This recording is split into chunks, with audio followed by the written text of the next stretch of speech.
we're live. Oh, there it is. Okay, got it.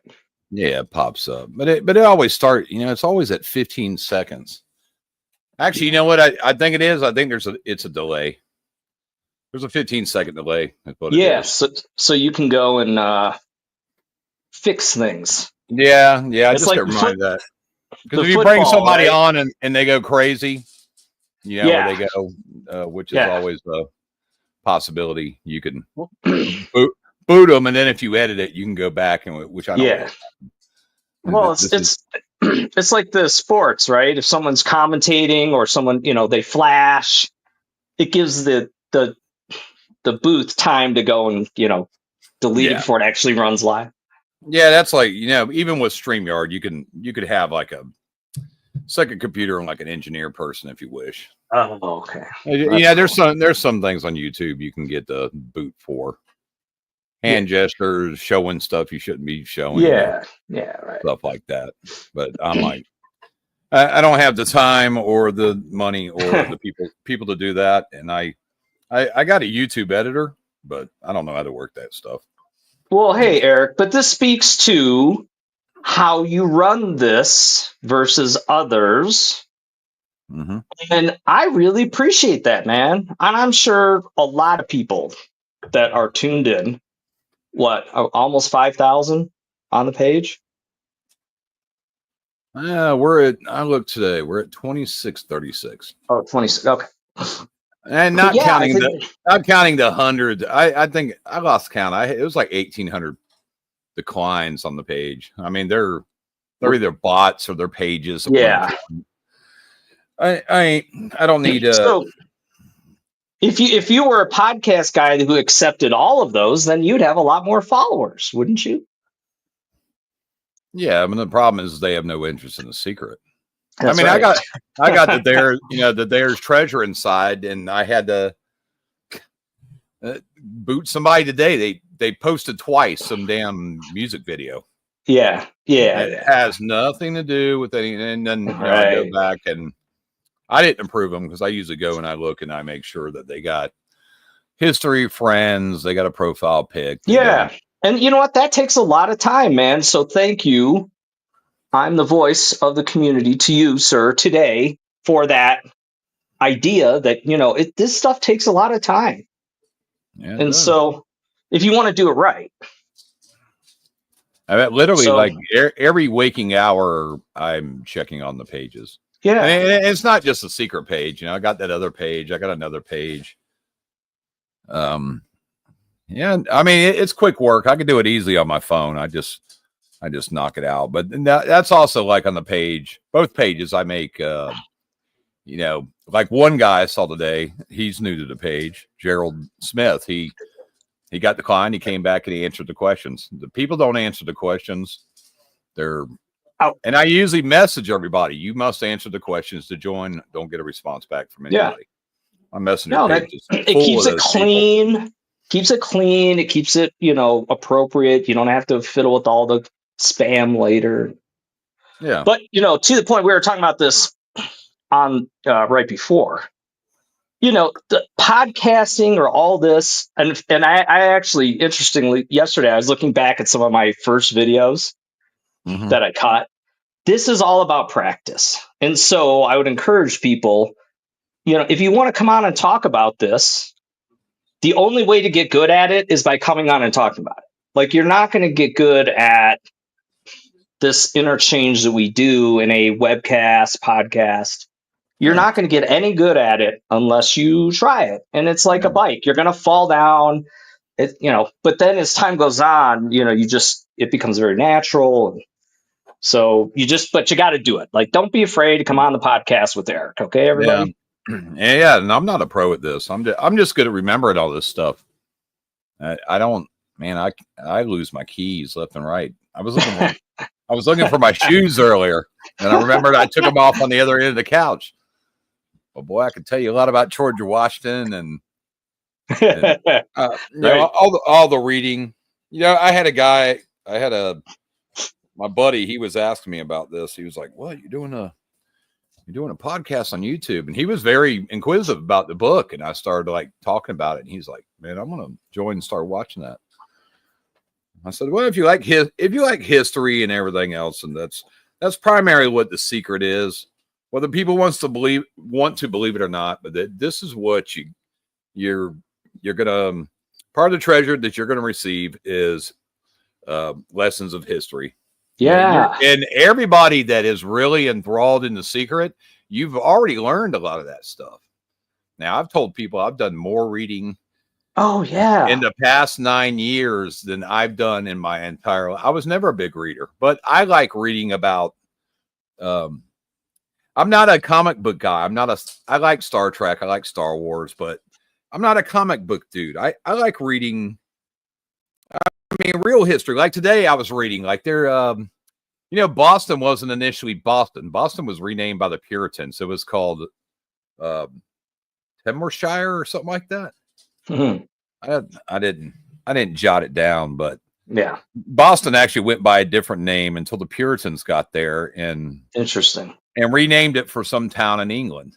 That's where Boston comes from, and I'm always so let me ask you this, sir, because you are clearly, and again, I claim to to know that you are the most versed person on the stories and all that history and all that. I think you carry that crown, okay? In my book, you do at least. But do you find that now you're interested in other history besides just secret stuff because you got so involved in? Your interest outside of the secret now is expanded in terms of, hey, I read stuff or I pay attention to history. I'm more interested in it because you have all this experience through the secret. I mean, I even see the actual hit. I was watching Pirates of the Caribbean today.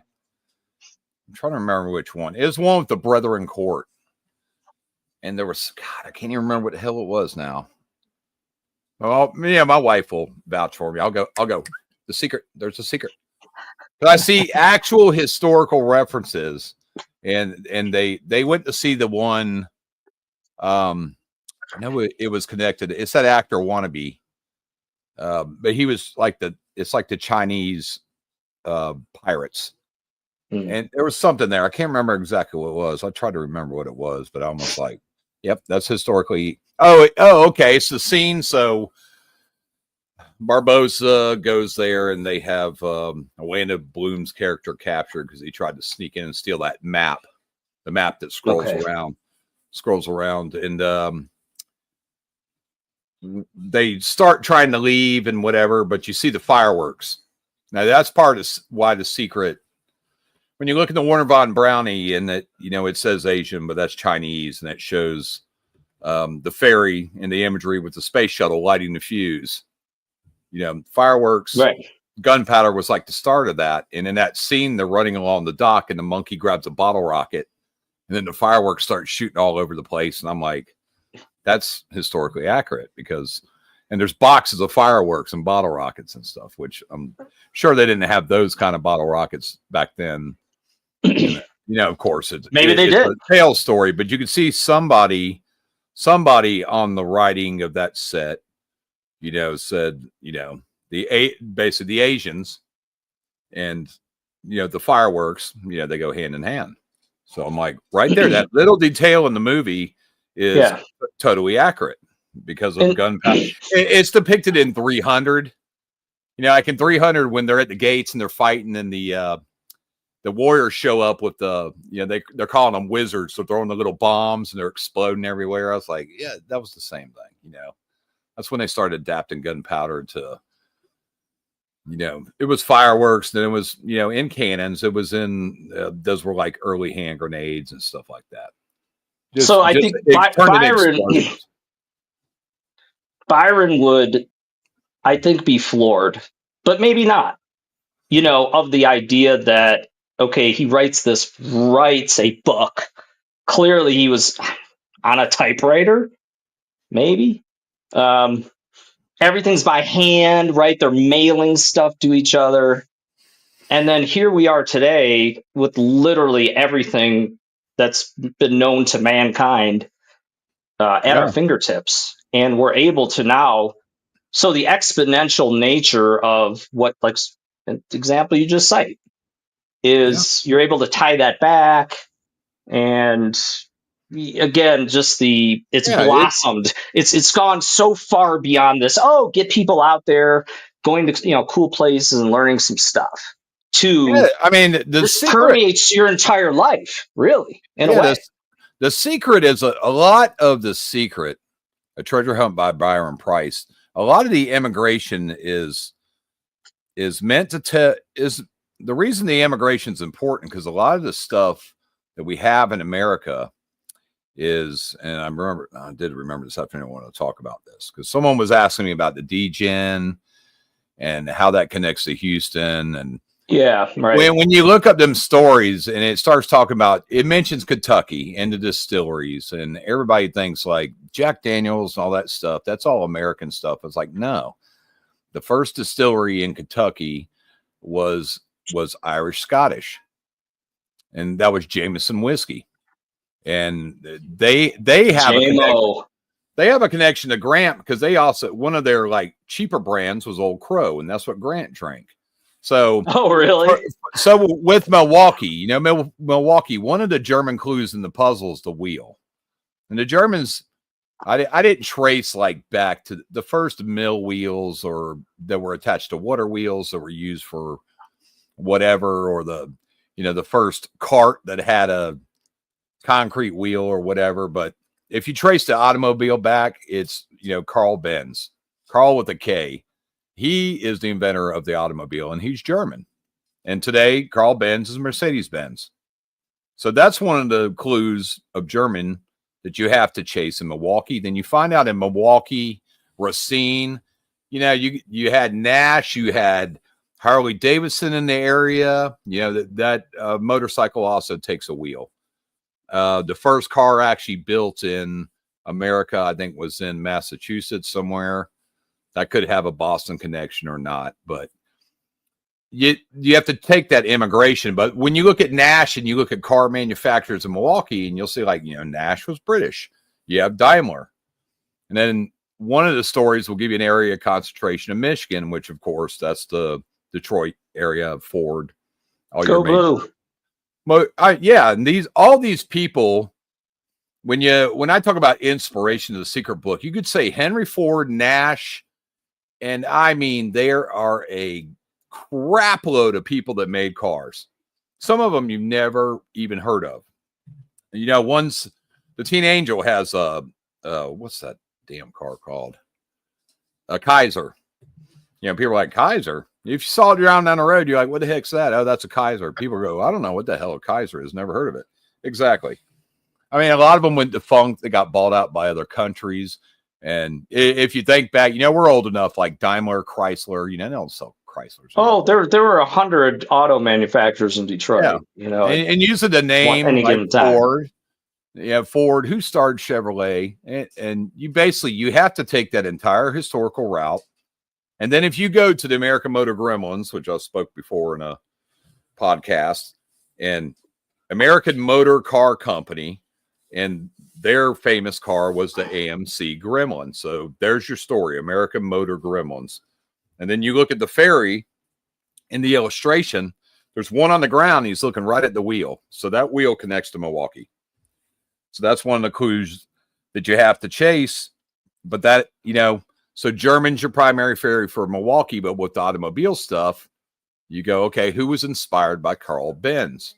And you could find all. And if we went back and these guys were alive, Henry Ford, were you inspired by Carl Benz? Of course. Everybody's always like, Carl Benz made the first car, and some guy made the first car, and then they took a bicycle and put a motor on it. That's how a motorcycle started. Actually, I watched a History Channel show about that, and I think that was Harley Davidson.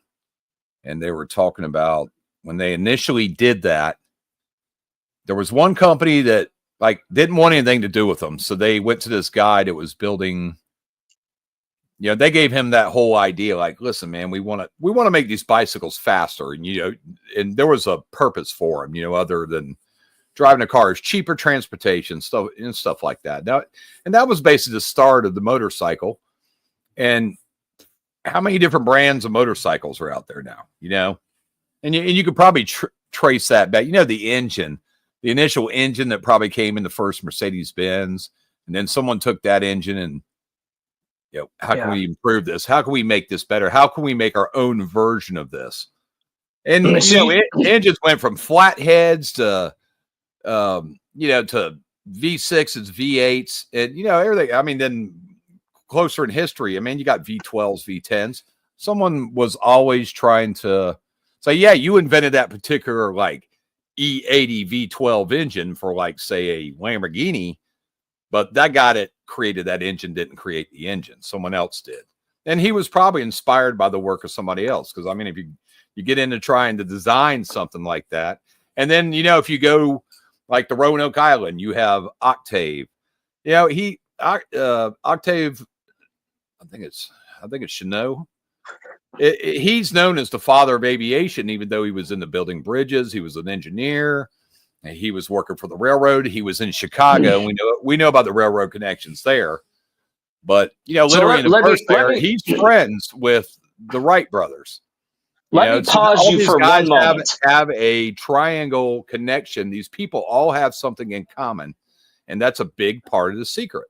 You just got to find out who else in Milwaukee, any cities around Milwaukee, and a lot of these cities that are close to the major city, like in Houston, you got Galveston. It's part of Metro Houston. You got to even look into those details. But a lot of it's just inspiration. So allow me to, for a moment, because you're hitting on something interesting I want to bring up. And this speaks to something that I talk about, and I could be flat wrong. Okay? I don't think I am, but it could be. And that is, Eric, sir. And by the way, if people are watching out there, you and I get into tussles online, and it's awesome. We banter, we go back. I mean, this is what it's about, folks. If you want to see how two people can respectfully beat each other over the head with ideas, it's you and me, okay? I'm just going to go there. I would go out on a limb and say that. It's fun. You have this view, and we sort of argue, but we don't I'm not saying, Eric, you're an idiot for saying this. No, I don't. It's like we philosophically, intellectually tussle about stuff. And oh, by the way, when you can do that well, that leads to better answers, I think. Like, this is the free exchange of ideas and all this stuff that certain groups are trying to prevent. And they don't understand that, gold is tested in fire. You have to test and beat ideas up. And the ones that survive are probably right. Until you beat them up and you put them through their paces, how do you know? And this is a big problem I have with various things going on in the world today about people trying to clam others up. Well, we don't like that. It's offensive. Okay. In any case, I'm sidetracked. But you and I, we argue intellectually about stuff, and that's great because you make me think about stuff. I'm sure I make you think about stuff, but that's the way it should be. Okay. So anyway, back to, and this is a point I've been making online, and some people have a big problem with it. I have no problem with them having a problem with it. I think it's important to talk about this. Okay. I think it's important. Maybe they don't, so they just don't pay attention to the post, whatever. But okay, let me ask you this. Historically, I know you can draw connections between the Wright brothers and the first settlers on Roanoke Island, right? There's a way to connect those somehow. They're in the area. I mean, okay. So look at Roanoke Island. So you're using, there's these little towns, Nags Head, Kildeva Hills. Every puzzle's the same way. So Roanoke Island goes by Roanoke Island, but it's actually, the indigenous tribe name Manteo. That's the actual city. Yeah. Roanoke Island is the island itself. Yeah, that's on the other side. But my only point is this, Eric. My only point is this. Okay, and I'm posing this out there, and some people believe it's not on Roanoke Island. It's got to be near there, I think. or else they're purposefully trying to mislead you. And I don't think they purposely try. They allow you to get misled if you're not careful. Okay, but he's showing us an outline of Roanoke Island. Gosh, or showing us Charleston. Why would he show us that if it's up in, Virginia Beach or something like? I'm not buying that it's not in and around that area. So in any case, think about this. One distraction of that puzzle is Roanoke, period. A lot of people go to Roanoke, Virginia because of the filthy hobbit and the cigarettes. And what they need to figure out is, Jamestown. He's showing you the island, right? Tobacco is important to the British's first colonization of that area. And see, they grew tobacco there, and most of that tobacco crop was sent back to England because it was so good. Did they have tobacco in England? Stuff. Yeah, they did, but they didn't have that kind of tobacco. I want the good stuff. That was their first cash crop. So, let me finish this. And Byron hated smoking. That's why he calls it. He didn't like smoking or drinking. He was a Jewish Boy Scout, and that's why he calls it the filthy hobbit. But it's actually called it is the filthy habit. Hobbit. Yeah, like little play on words. Great. All right, so think about this for a moment. The first settlers have nothing to do with the Wright brothers. The Wright brothers went out and they needed this place where they could test their gliders and then eventually their planes, right? And all that. And this was, when I was there with my girls two falls ago, when we did a little operation thingy. I'm called a little operation thingy. I'm not going to tell you exactly what we did there, but and they talk about why they picked this and all this, whatever. It's widely known. Okay. There is really, in my opinion, there's nothing on the surface that connects the first settlers with these guys, except they're within 20 miles of each other. Okay.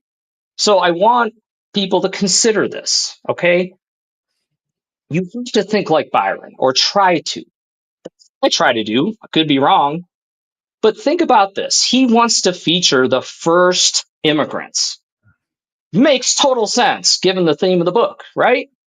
Like if you said, hey, without knowing any of the cities, like where are some 12, name me 12 cities. This would be one you might just come up with on your own and say, well, probably Roanoke Island, because that's where the very first immigrants came. And that's meaningful. It's like the very first ones, and make no mistake, that's why he's there, I think. All right, so he's gonna he picks this, but lo and behold, 20 miles to the north across the causeway is the very first flight, the freaking Wright brothers. So my point in this is, Byron, can I pass on the Wright brothers? Can I pass on them, even though my main objective is Roanoke? And I'm stressing this to people to use this filter in the appropriate times and places like San Francisco, like New York. There are certain things he is not going to leave out, and certain things he's probably going to feature. So you can't be on Roanoke Island in the whole theme of what he's doing and talking about and leave the Wright brothers out. It's so historic to humanity. It's that important. Where if he just does Roanoke Island, what are people going to do? They're going to go search Roanoke Island, and then what are they going to do? They're going to drive across the causeway up north, and they're going to go to the Wright brothers Memorial. Okay, so he includes it starts and ends with the Wright brothers. Gaze north of the wing is going right. I mean, you're just doing a big circle. No, he's not going to do that. Yeah, he's not. He's not going to go. He's not going to go. He's got to find a place to bury it. Eric, it's 50 miles round trip to go from the Wright brothers down to the island. That's mostly Roanoke is a big driving, walking path. That's what the verse is. You can look at the verse. 50 miles worth. Pass through Friends Octave. That's where you start. Wouldn't be that mean to us, okay? I'll look. So my whole point is Byron did not intend you he intended for you to stop at the Wright Brothers Memorial. This is like when the girl emailed him like, "Is that the zoo in Houston?" He said, "No, but that'd be a great place to visit." It's all educational. You're gonna if you imagine if you're there and you don't know jack squat about the Wright brothers, it would probably, if you went in there, someone would probably mention Octave, and you go, "Ooh, hey, what? That's in the verse." I mean, look, at the most imagine simplest. If you knew nothing about it, if you knew absolutely nothing about the history of that, someone in there, a guide, would probably say, maybe Octave right? is probably going to be mentioned. Maybe in the course of looking deeper into it, you would certainly see this, which everyone has, right? But this is my point, folks. This is my point. I mean, the entire verse of Roanoke is a driving, walking path. The entire verse is. I don't disagree with you. All I'm saying is I think it's possible. See my little thing there? Probable versus possible. It's possible he's asking you to go 50 miles on this one. I don't think so, personally. I don't. He's got so much more to accomplish and so much more for you to see. To go and backtrack now, to me, it makes no sense. In any case, so my whole point is, my whole point in this, hang on. My whole point on this is an example of Byron taking something that's so important, historic, and interesting to people, and he's including it in the puzzle. Now, if I take that and I overlay it on top of other cities, I can start to potentially, not always, potentially narrow down where this box could be. Right? That's my point. In Milwaukee, I've never been there. If I asked 100 people, "Hey, you're going to Milwaukee, Wisconsin. Where do you need to stop?" So like probably, I don't know, 90% of them would say, I don't know. Like, go get some beer or something. I don't know. But out there in Nag's Head, beer's German too. Very good. Okay, so can we in the same area?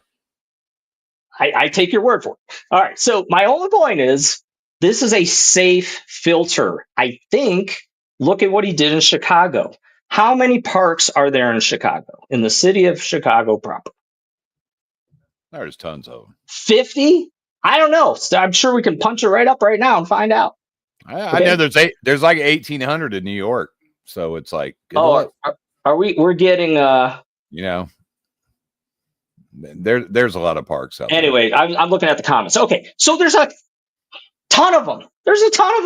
And someone said the bugbear definitely led you astray, and I said why, and they said the Lost in the Woods. Well, the Lost Colony, Lost in the Woods, if that's something attached to history. All right, keep going. So anyway, in Chicago, where does he have us? Down where all the action is. Where if you're in Chicago, you're going to go to the Navy Pier. And by the way, he goes right by there. Right? He doesn't go to Navy Pier, I don't think. He takes you right by there. And the planetarium and the Shed Aquarium. And by the way, the Chicago Institute of Arts is there. Everything is right there. Now, are there other historic and cool places in Chicago? Absolutely, Wrigley, right? But look at where he has you. He has you where you want to be. And so this is a safe filter that I think in certain places we can safely lay it over. And this is why San Francisco, and I argue the crap out of this to people, and they just, because their solve isn't. There we go. Where's the buzzer at? Their solve isn't where all the action is. Okay, so we have very little to go on here. We only have 3 solved. Oh, and by the way, Boston. Someone was like, "Wow, look at Boston. He's up in Langone Park. Nothing happened there." Well, 15-minute walk. You're in Faneuil Hall and where all the history happened in Boston. You're right there. How many other parks and things like that could he have chosen? He's not going to go in the middle of the city where there's, sorry, Eric, on New York. It's too busy there for him. But in any case, he's got tons of options. And where does he go? Where all the action. But in New York, that was the safest place at the time. It's too wide open. I even talked to a New York historian about that. And I said, of all the parks in Manhattan, and it wasn't just Manhattan, this was the crime. The crime was bad in New York, 1988, late 70s. Yeah, where wasn't it? He said, what park do you think it was buried at? Wasn't it again? And he said, that's about the only safe place that you probably could have went back then and not got mugged. Because the courthouse and the security that was there.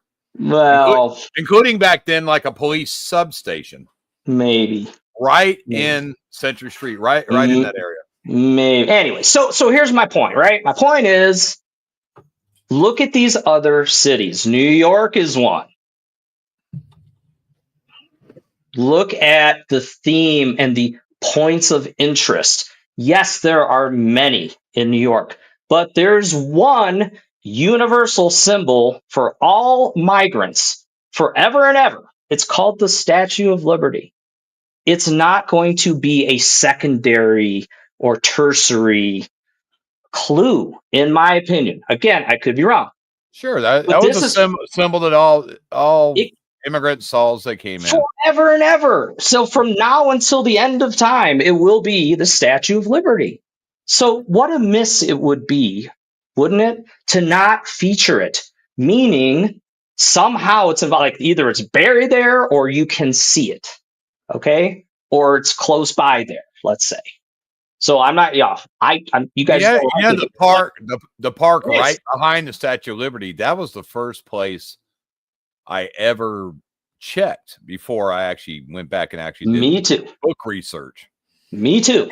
And nothing matches, in my opinion. The Statue of Liberty is just it will make you go to a lot of places, but it's just when you look at the painting, you go, that's Statue of Liberty. Once in New York, that's all it is. Plus the immigration. So this is where I disagree, in that if he's showing you the Wright brothers, and he doesn't have to, he's doing it because it's so important and historical and interesting that you can safely assume he's doing that in other cities. Now, does that mean forever and ever there's no wiggle room in that? No, it doesn't, folks. That's not what I'm saying.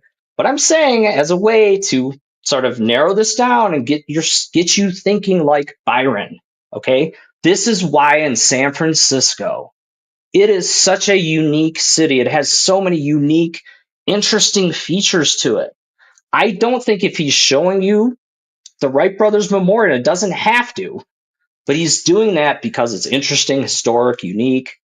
What other interesting, historic, and unique things are there, let's say, in San Francisco? You can go and do a top 5, or if you've ever been there, you know what they are. And so my only point is, it's very likely that he's going to feature those rather than be in some little obscure park somewhere.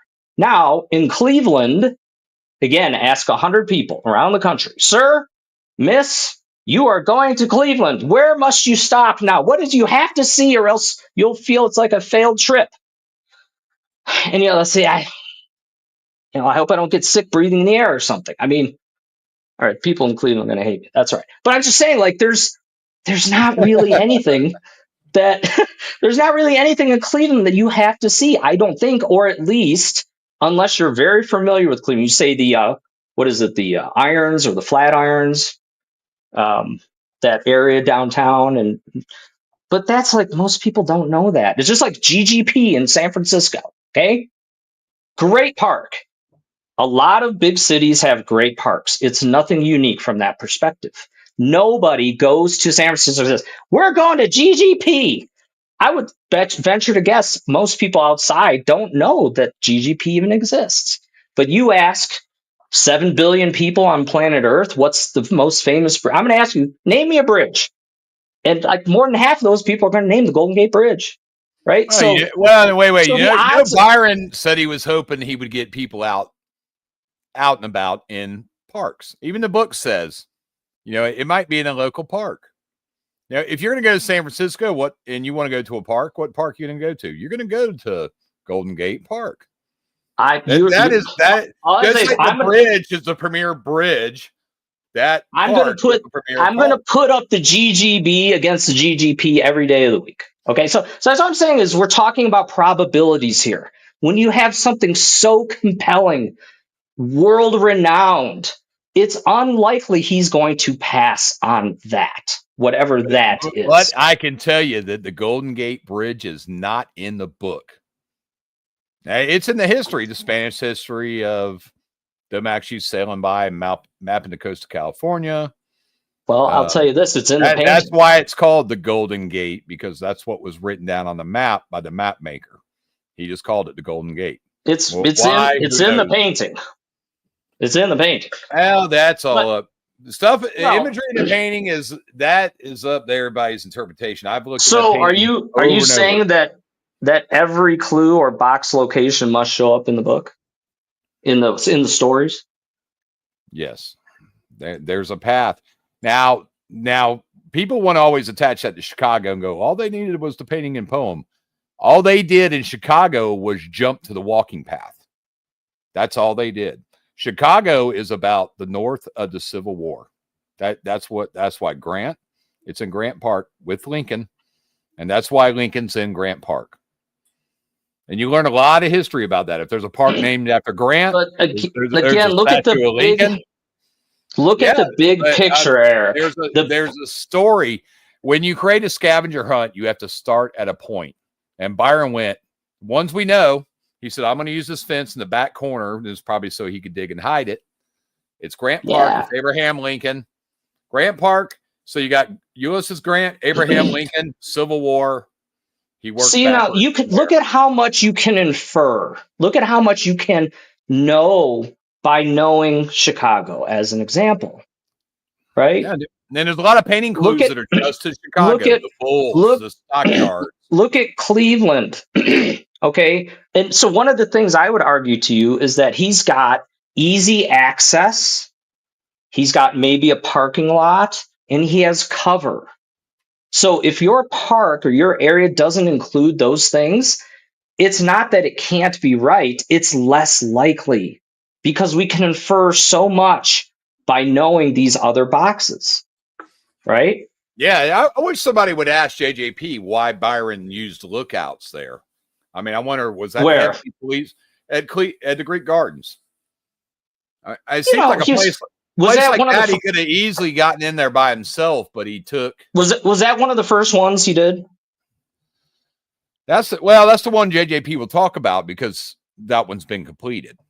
But he didn't talk about that at the meetup. He said, I saw the first interview. He said, he walked up towards the front, and I guess Byron said, "Hey, make sure." And he looked around, and he was like, and then Byron reappears, and he goes, "Like, it's clear, dude. You can bury it." And he goes, "Already did." Eric, let me ask you something. Let me ask you something. You ever poked holes in the ground looking for a box? Oh, of course. You ever moved any dirt? Yep. What was the first one like? Roots. No. I mean, like, how couldn't really focus on nothing. Always looking over my shoulder. Yeah. How did you feel? Paranoid as a mofo, right? You're paranoid. You're out there 2 a.m. or something, right? Yeah. Think about that very first one and tell me this. How did you feel the very first time you stuck a shovel in the ground looking for a box? Were you relaxed and like, oh, this is cool? Oh, God, no. God, my heart was about to bust out of my chest. I wish I had lookouts. Yeah. I wish I had a hard hat and a safety vest. I said, now I know what I highly recommend all of those, by the way. What are you doing? What are you doing over there? Yeah. Oh, my God. So go mind your own business. All right. So Byron was probably no different, meaning, he's. Oh, hell, I would rather bury one than try to dig one up. I mean, the probing, God, I hate the probing because I know a guy, he made a plexiglass box. He made a fake cask. And he buried it. Yeah. And he came back and tried to find it later and he couldn't. Yeah. And then he probed for it. He said, man, I ran the probe through that plexiglass box like it was butter. He broke the hell out of it. He said, I didn't realize I hit it. Yeah. So, so the whole point of that's a possibility anywhere you dig. Yes, very much so. You might be looking for pieces of something. Black Ops, yes, David, you're correct. Black Ops. Okay, so my point is Byron was probably speaking of that different guy. There's David. he was probably no different in that the first few. And yeah, okay, I'm never going to tell you where exactly, you can infer, but I've poked a ton of holes and I've moved a lot of dirt. And it is, part of doing that is like you won't find something more thrilling, okay? Because it is, yeah, you're like paranoid and you're moving fast and you're hoping you don't get caught and all this other stuff. All right. Yeah. So he You got to be probably wasn't that. methodical. So this is the reason why it's very likely, I think, that you can infer again, what's a safe filter? If you're way out in the wide open somewhere in a heavily trafficked area, is that possible? Of course. I'll never say it's not possible. Is it likely? No. No, no. So if you're in a spot that's in the wide open, it doesn't match what he's shown us so far. Okay. And even the feedback that he gave to JJP, he was paranoid and, yeah, is anybody coming? And so he's got complete carte blanche. He can put these things anywhere on planet Earth. He's not going to pick a place that's wide open, hard to dig. And by the way, the closer you are to water, the softer the soil tends to be in experience. So that's why I think he's somewhat near water in a lot of these places, like San Francisco and Charleston. Okay, so it's adding it all up. How likely is it? And the more things that you have in your corner that are likely, the better chance that you're actually right. The less things that you have in your corner, it's possible, but it's far less likely. Okay. So GGP is correct. No, it's not, for the reasons I just said. GGP, you miss out on every single thing that makes San Francisco, San Francisco. So I humbly disagree with you, Mr. Underhill. That's if you work let's back up. There's a lot of people that have been out here doing The Secret a lot longer than we have. And this is like 20 years of going, you don't need the book. And that's total bullshit. Everything that I post comes from the book. And now this is something I know I did this before, but page 220. So if we go back, say we go back to 1983, and you say in the book, and this is what allows it, say Rob and them didn't find it in Chicago, and say this guy that used to live in Chicago that was super familiar with the city, that now was 65 years old and lived in Miami and was retired and couldn't walk too well, would fill out this book page here and mail it to Byron. And Byron asked him, and he says, so you got three options. I found a treasure cask. I can close the key. Nope, because he's too old, can't walk. I think I have found a treasure site, but the treasure is missing. So this is someone's book that you bought? No, this is on 220 in the secret book. And then in third, it says, I have determined the site of the treasure, but I am unable to explore it. So then Byron asked, when you mail this in, and he said, if you did this, he would send you to Jim and he would send someone to recover the box. Yeah, and he asked you have to explain, this is how I determined the location of the treasure using clues of the secret. That is a reference to the book. That does not say using clues of the painting and poem. Yeah, but the verse and the painting are in the book. Exactly. But I'm getting a refill, Eric. Go ahead. This is the secret. Go ahead. And then he says, describe precisely the exact site of the treasure.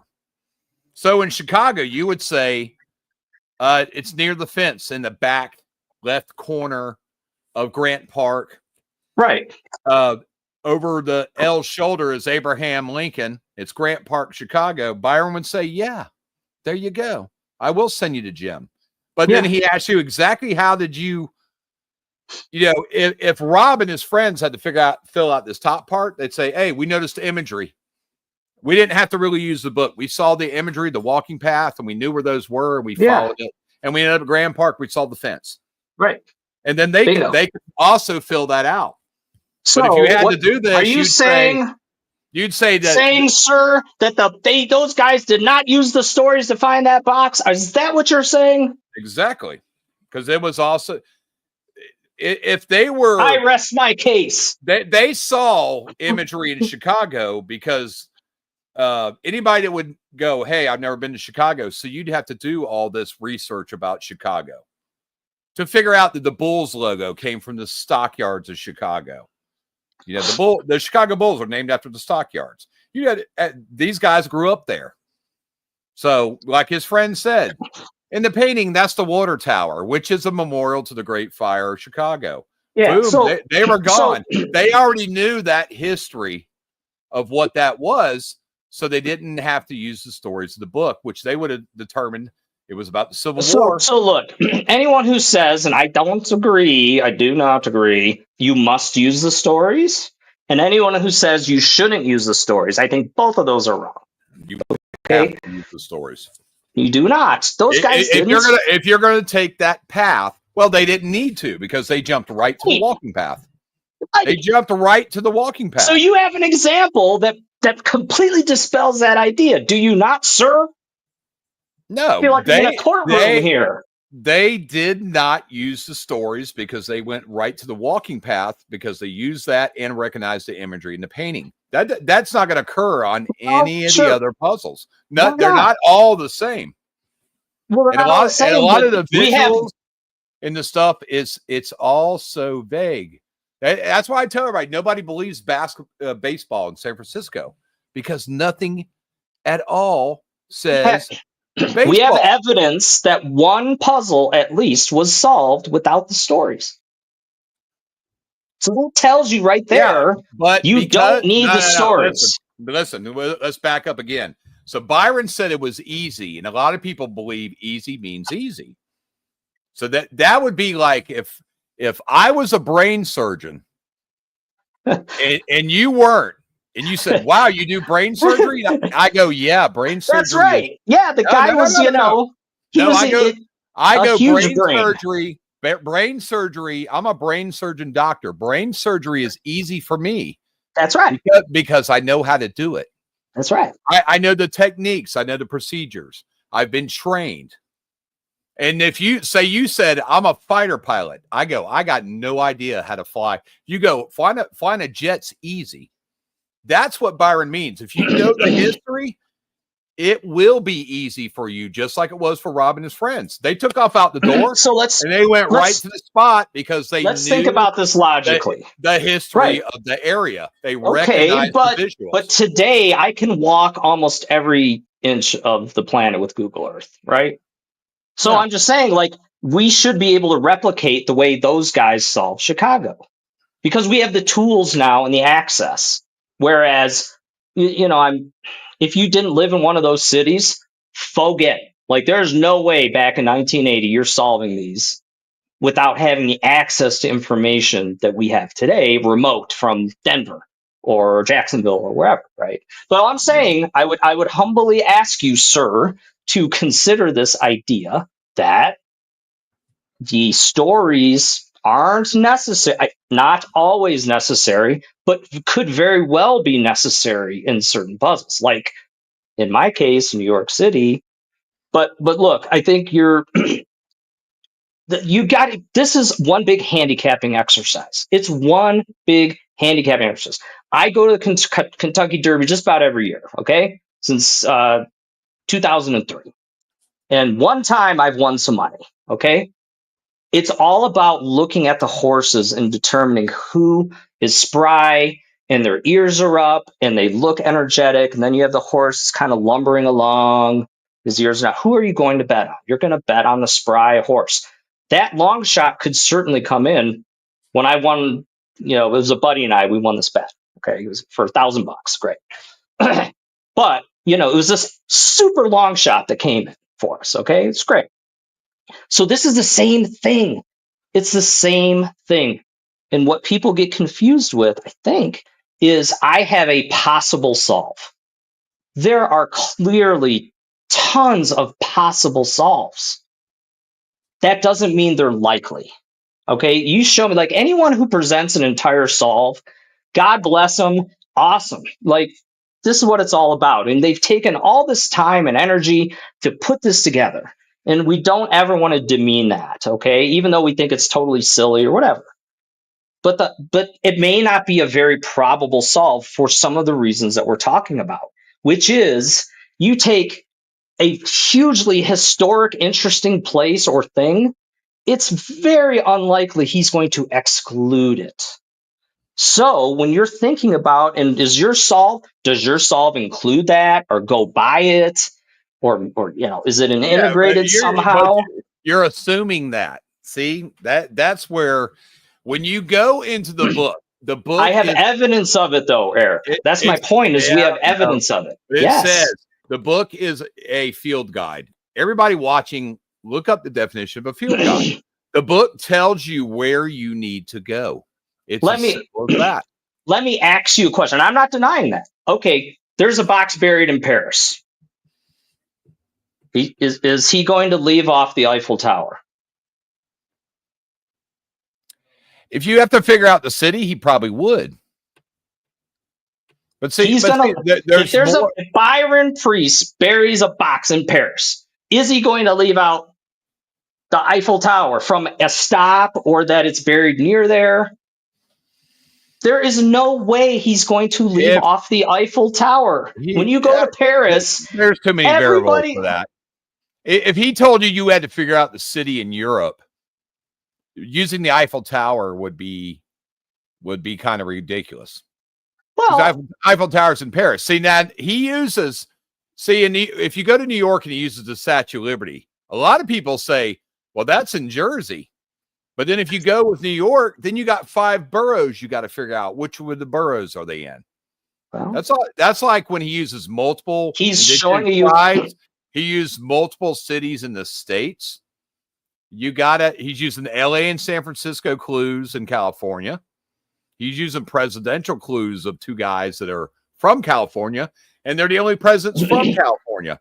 But some of the clues, and Ben Asen said he wanted a Tower Records photo in LA and one in San Francisco. See, Ben Asen gave away the 2 cities during that podcast. Okay, but look at how many. Eric, he said the San Francisco photo Byron didn't use. Why? How often? Byron wanted the people to figure out on their own that it was San Francisco. All right. How many times does he mention LA in the book? A bunch. Why aren't you in LA looking for this thing? Why aren't you in LA? Because it's about the baseball teams, and there was only 2 in 1958. The Dodgers went to LA, and the Giants went to San Francisco. And then when you look in the book, it shows imagery. I mean, this is like such in-your-face imagery. I'm just saying, Eric, that now even look. Even the Teen Angels even shows the game of pool. Pool is directly connected to Mark Twain, and it's another sport that uses balls. In the team spirits, Monty Irvin is holding a baseball, and the fairy is sitting on it. But you have to figure out, Byron had, like Ben said, Byron had Monty Irvin come to his apartment. Monty said, what the hell is this for? Byron pretty much didn't tell him. And Monty Irvin didn't even play for the San Francisco Giants. He played for the New York Giants. But probably the most famous baseball player out there did, Willie Mays. There's a bookstore that connects Willie Mays in Alabama that's just connective history to prove it's about the team. All I'm saying is this. Candlestick, right? He's not burying a candlestick. We have direct proof. Let's say, now some people don't believe San Francisco, okay? No, it was San Francisco, okay? But the book says LA all over the place. So if I just look at the book and I say, well, it must be LA because it's matched. So we have evidence that things that are mentioned in the book aren't necessarily indicative of the spot. So you can't just say, well, it's in the book. They are. You got imagery right here. The SF logo's in the painting. Giants is also in the New York. but he also mentions LA a bunch. Even Joe Ellen's work, the fairy is sitting on a baseball, and she's dressed as a ballerina.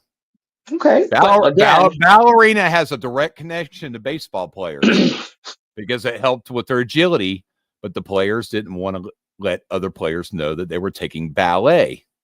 And there's Willie Mays, and there's Monty Irvin. That's when he was playing, and he never actually so traveled to San Francisco. Byron like baseball is the story of San Francisco. Because this is all handicapping. It's your horse versus this horse. And your horse is baseball. My horse is the world's most iconic bridge. I've got the world's most interesting, iconic bridge. If you go to San Francisco, you don't go there to see the Giants. You don't go there to see the Bay Bridge. If he buried it around the Golden Gate Bridge, how are you supposed to know if it's not in the book? Who says it is? You would have to. I've been to the book. I've searched everything. I've done the work for everybody. I've done the work. It's in the painting and the verse. It's in the painting and the verse. English, Alabama, and Quebec. Now you got to follow the sports history. Alabama, that's Willie Mays. That's in that photograph of the team spirits. And you follow in his history because I'm just saying, like, if you're not the most famous player in San Francisco Giants history, and actually he just died last year too. Possible, sure, but you're turning your back on the most iconic, interesting, historic, and fascinating places that make SF unique. He already did that in New York. Why do it's the bookend? Why do it in San Francisco? If baseball does not define where you can identify it, you wouldn't even have to go to LA. Baseball does not define San Francisco. It's a part of San Francisco. I know. It doesn't define it. It's a story of baseball's move to the West Coast, just like Mark Twain did. But Mark Twain went over there for the gold rush. You have to give up because the gold rush. These are different timelines. Baseball was America's pastime. That's why he used it. Of all the sports out there, the most prestigious, even today, is American baseball. Was this book about baseball or about immigrants and their story? He did what? You look at some of the stories in the book about baseball. It talks about Africa, Poland, where a lot of these players came from. And just like Jackie Robinson in the movie 42, the anti-sentiment they received from other players because they were black or from Poland or sure. One story in here. It lists 3 areas of concentration, and they're all, I don't remember which one it was. I know it says Polish in it, but when you search American baseball and people from Poland, you will see these historical stories. Not every American baseball player basically was American. And it's English in the team spirits because American baseball came from the English game of rounders. And it's Asian because in his documented history, Chinese created the first sport, just like they did the first firework, gunpowder, for the Warner Von Brownie and the Rockets. I'm just saying, if you're at Candlestick Park or you're somewhere else, that's where you would be on the walking path. How are you going to integrate the Golden Gate Bridge, Alcatraz, Fisherman's Wharf? Is it possible? Sure, anything's possible. But when you have such places of historical significance and interest that define a city like no other city, really. I mean, think about the hugely iconic, like when you're standing there on the shore and you see Alcatraz and Angel Island in the distance and the bridge and Fisherman's Wharf and all, this is the stuff that people would want to see. So the question is would he exclude this? We have evidence that he wants to put you where the action is. So if you're not where the action is, and you're in a city that has a lot of action or a lot of historical significance and places of interest, can you be right? Sure. Are you probably right? No. No, you are not, because we have direct evidence from him. that he's interested in these very things, like the Wright Brothers Memorial. That has nothing to do yet with the settlers, but he includes them. That is super important to tell you how this guy thinks. He's not thinking about this of just, I want you to go to some little random park and forget about these world famous iconic features of this city. It's unlikely he does that, is my whole point. Okay. That's it. So let's just go off track for a second. I have not looked very much, a little bit at Montreal. Let's say Montreal. What are the historic must-see areas of Montreal? Anyone? Montreal's got a lot of clues to one place. There's clues that put you in Montreal. I'm not talking about that. I'm not asking that. I'm asking. The book. I don't care about the book. I don't care about any of that. I think talking to 100 people. Let's say they live in Montreal and they say, I'm coming to your city for the first time, mademoiselle. Where should I go? You're on Expo 67. Well, where did the tourists go? Mount Royal, right? Yep. I've done a little looking at Montreal. I've never been there. I wish I had been. I grew up in Detroit. It's not that far. I should have gone. I would love to go to Montreal. Expo. Here's an example. Expo 67. In the year that happened, and Buckmeister Fuller being mentioned in the book, it has a direct connection there. Where is that in relation to? Where's that in relation to the Mount? Is it Mount Royal? It's in Montreal. For people that left the page because they don't like the fact that I tell them it's Montreal and not Ontario. I think it's Ontario because Sean Kelly wrote that stuff in the book and doesn't seem to realize that, he's screwing with you. The spotters all the McGill Toronto. University, the Leg Eater Lamp, the YMCA, that's all Montreal. Buckmeister Fuller and his spear, which there's tons of architecture clues in all the stories. That's why it mentions Buckmeister Fuller. He's got a connection to New York, Chicago, Houston, and Montreal. Boom, boom, boom. There's 4 cities of the secret right there. What about Park Argrenon? No, but SynPro is saying Expo 67 is coastal. Okay. Eric, can you I said what? That's Cindy. She made that thing about Robert Louis Stevenson Elementary School. I automatically knew it was her. Hold on, I gotta go back here. The Secret Decoded. Sure. Hold on, I got to comment on something. Share my screen, Eric. Do read the story, Secret Decoded. Painting and verse do not just get you there. Not all puzzles work the same. There's a reason why there's 12 of them.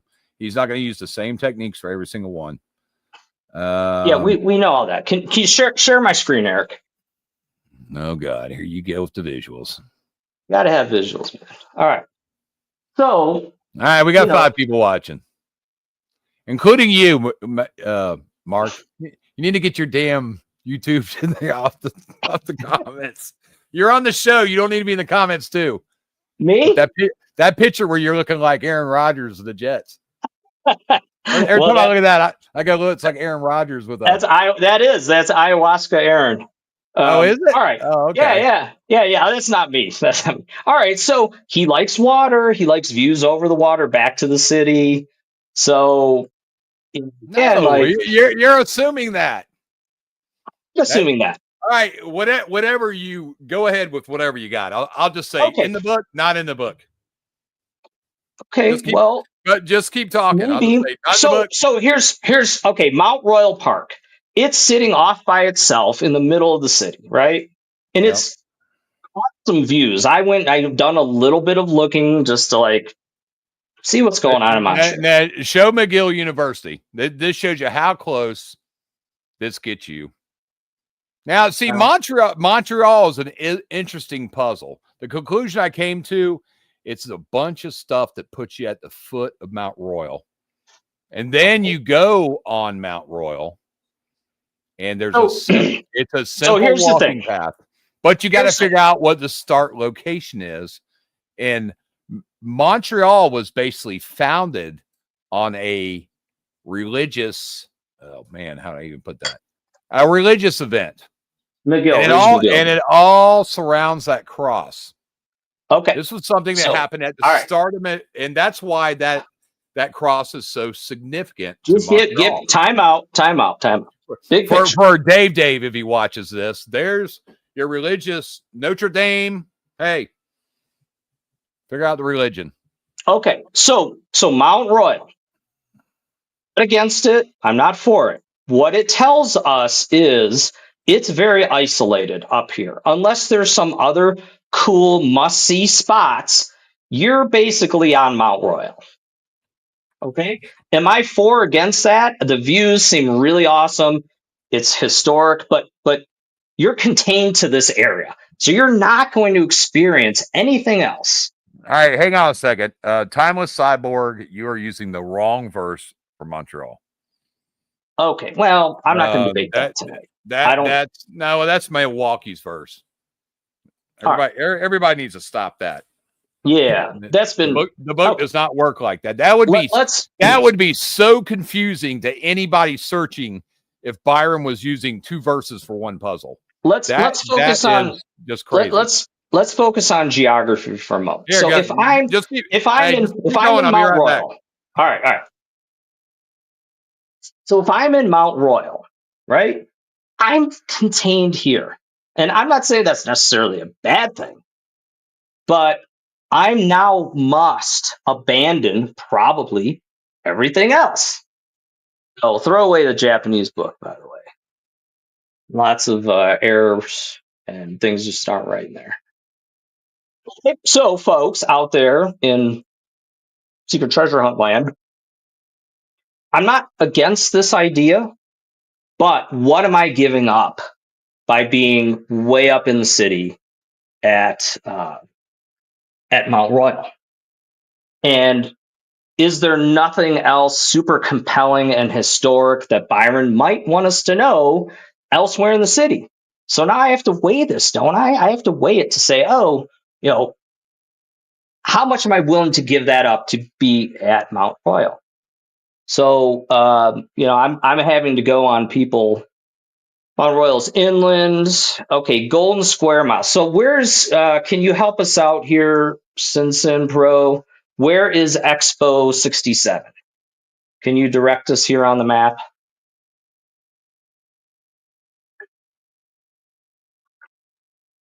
I could probably just type it in, right?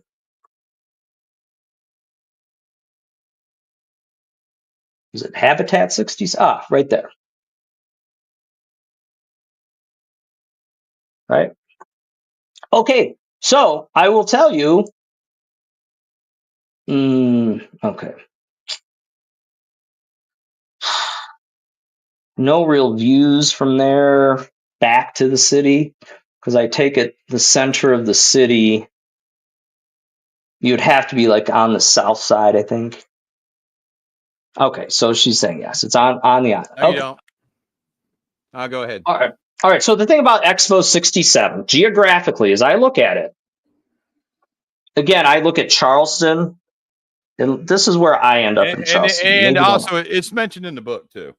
What is Expo?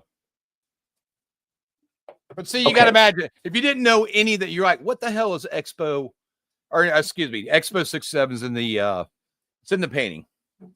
Okay, so here it is right here, right? So if I look at Charleston at Patriots Point, I'm looking out over a bay back towards the city. Not in the book. No, you know what? I did the other day. Painting. Okay. No. I'll give you the Teddy stuff. It's not Teddy, but it does have something to kind of do with the Navy. It's got something to do with military and water. If you're not on Teddy, then I want to know what you're smoking there. All right. It's not in any case, so it's over 3 islands too. Okay. Wrong Roosevelt. Right. No. All right. So again, just in my experience, and this could be a wrong filter. I'm not saying it's right or wrong. If Teddy was not on Mount Rushmore, FDR would be. No. Anyway, all right. So Go. there's no views back to the city. It's pretty isolated up here. And so is he self-contained here in Expo 67? So I don't like this spot. I don't like this spot. Where's the center of the city? Is that down south here, like near the rivers, or here? The story of the cross is there was a flood that was supposedly was going to come. I don't remember what the guy's name is, but he drug a wooden cross up to the top of the mountain and prayed to the Virgin Mary to save the town and don't allow it to be flooded away. And it wasn't. So basically that's the short story of why that cross is on Mount Royal. And this is the very early. Okay, yeah, so- there's some Dutch there. There's Dutch, there's French, there's it's French Canada, it's British Canada. These ferries, are they part of it? Sure they are. The book gives you Dutch, but now again, I'm looking at a current map. This has changed probably dramatically since 1980. Okay. Yeah. Well, the Expo 67 area is also, I think a lot of stuff's been removed. Yeah. So anyway, when I look at this, I'm like, okay, I know, at least I believe he likes to be near water. So what parks are near the water? There's this one, Rhodes Park, looks like. There's a bunch of stuff going on the shoreline here. But overall, what's driving me to consider where this is at? What are those must-see, quote unquote, must-see? Now, people are going to disagree. Wow, this is must-see, or it isn't, or fine. But if I talk to 100 people, look at the painting. Look at the painting. This is a story this is a puzzle that's mostly in the book. You got Lane, you got 222. I mean, what the hell does that mean? Okay. You got LANE. You got all these words and a painting that basically has nothing but a bunch of, it's got the Roman numeral 10. It's got the Legator lamp, which is in Montreal. But when you get in the book, you find out about James Naismith. There's multiple references in the book, clues that take you right to McGill University at the base of Mount Royal. That is where you're supposed to be. There's too many. The YMCA, all that stuff. Okay. Basketball, all that. It puts you in one spot, and that's at the university. And then from there, it's a simple walk up the stairs to start your walk right up to Mount Royal. So that's my filter, Eric, is I'm saying, okay, what are the top 5 must see, right? So let's just look at that. Must see Montreal. Okay. What are top tourist attractions? 15 best. Here's continent 23. Okay. What are they going to do here? Mount Royal, number 1. There we go. I don't disagree on that. Legrand. Because when you get to the verse, you have clues. The only standing member of a forest. When you're a standing member of any of, say, a room, like a standing member, that means you're standing above. Like in school, they'd say, "Hey, Mark, stand up and tell the class about yourself." You would stand above everybody else, but it's a classroom, so something standing above a forest. Where's the forest? It's on Mount Royal. And so remember with all the architectural references to Expo 67 and Buckminster Fuller, the X, it is a cross member. The X is also on the cross. Arclights, and Montreal had one of the first, they lit some electric lights on the generator on the waterfront of their wharf. I was reading that today. It was historically known as one of the first lighting events outdoors anywhere in the world. It happened right there in Montreal. But the standing member, then white, you got to figure out what that is so you can figure out what is the Whitestone South that's closest to it. Now this breaks away from all the stories of the book. You're in there and you're like, where's a forest? These are your clues. Where's a forest? Oh, there's a forest up there. You get up there. What's standing member? It's a cross member. Like 222, that's a construction reference. It's as simple as that. That Ben Asen said in that photo of the handy manicore. So you see 222 on it's like a bucket of plaster or some crap. 222 is a reference. There's 222 welding sticks. It's a construction reference. That's what the 222 stands for. And it could have some other connections somewhere else, a road, something like that. Sure, it could. But right. There's too many architecture. There's too many construction references. Expo 67, you look at all the stuff there. A lot of that stuff there is futuristic stuff of the future. A lot of these expos were like that. All right, so let's look at this. You got less than 4 miles from the expo to Mount Royal. So I think that's a very reasonable distance, right? Yeah. So if I say Mount Royal, and again, I've not looked at Montreal at all, okay? Other than people saw this fountain outside this hotel that's in the painting, or it's a part of the, I don't know, what is a statue or something? Part of the alligator fence. Yeah. It's at a building that's right across the street from the YMCA. Now, the YMCA, the first one in Canada, was in Montreal. The first one in America was in Boston. So you could follow the YMCA. That could make some sense, right? But I'm saying geographically, looking at this, like 2 of the top spots it would appear in Montreal are this expo and Mount Royal. And so are these somewhat close to each other? Yeah. So now, at least I'm trying to formulate something like what are the odds that this area is right? I would say pretty good. These are close to each other. They seem to be top attractions, things that he would want you to see, and things that if you went to Montreal, you would go and do, no matter if the secret took you there or not. Right? Sure. So versus, let's say, you're going on a historical tour of the city. Like he's down here at this park. A lot of stuff that found there.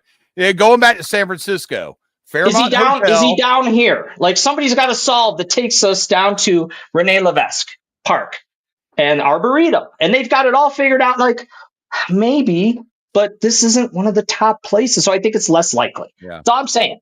It's less likely.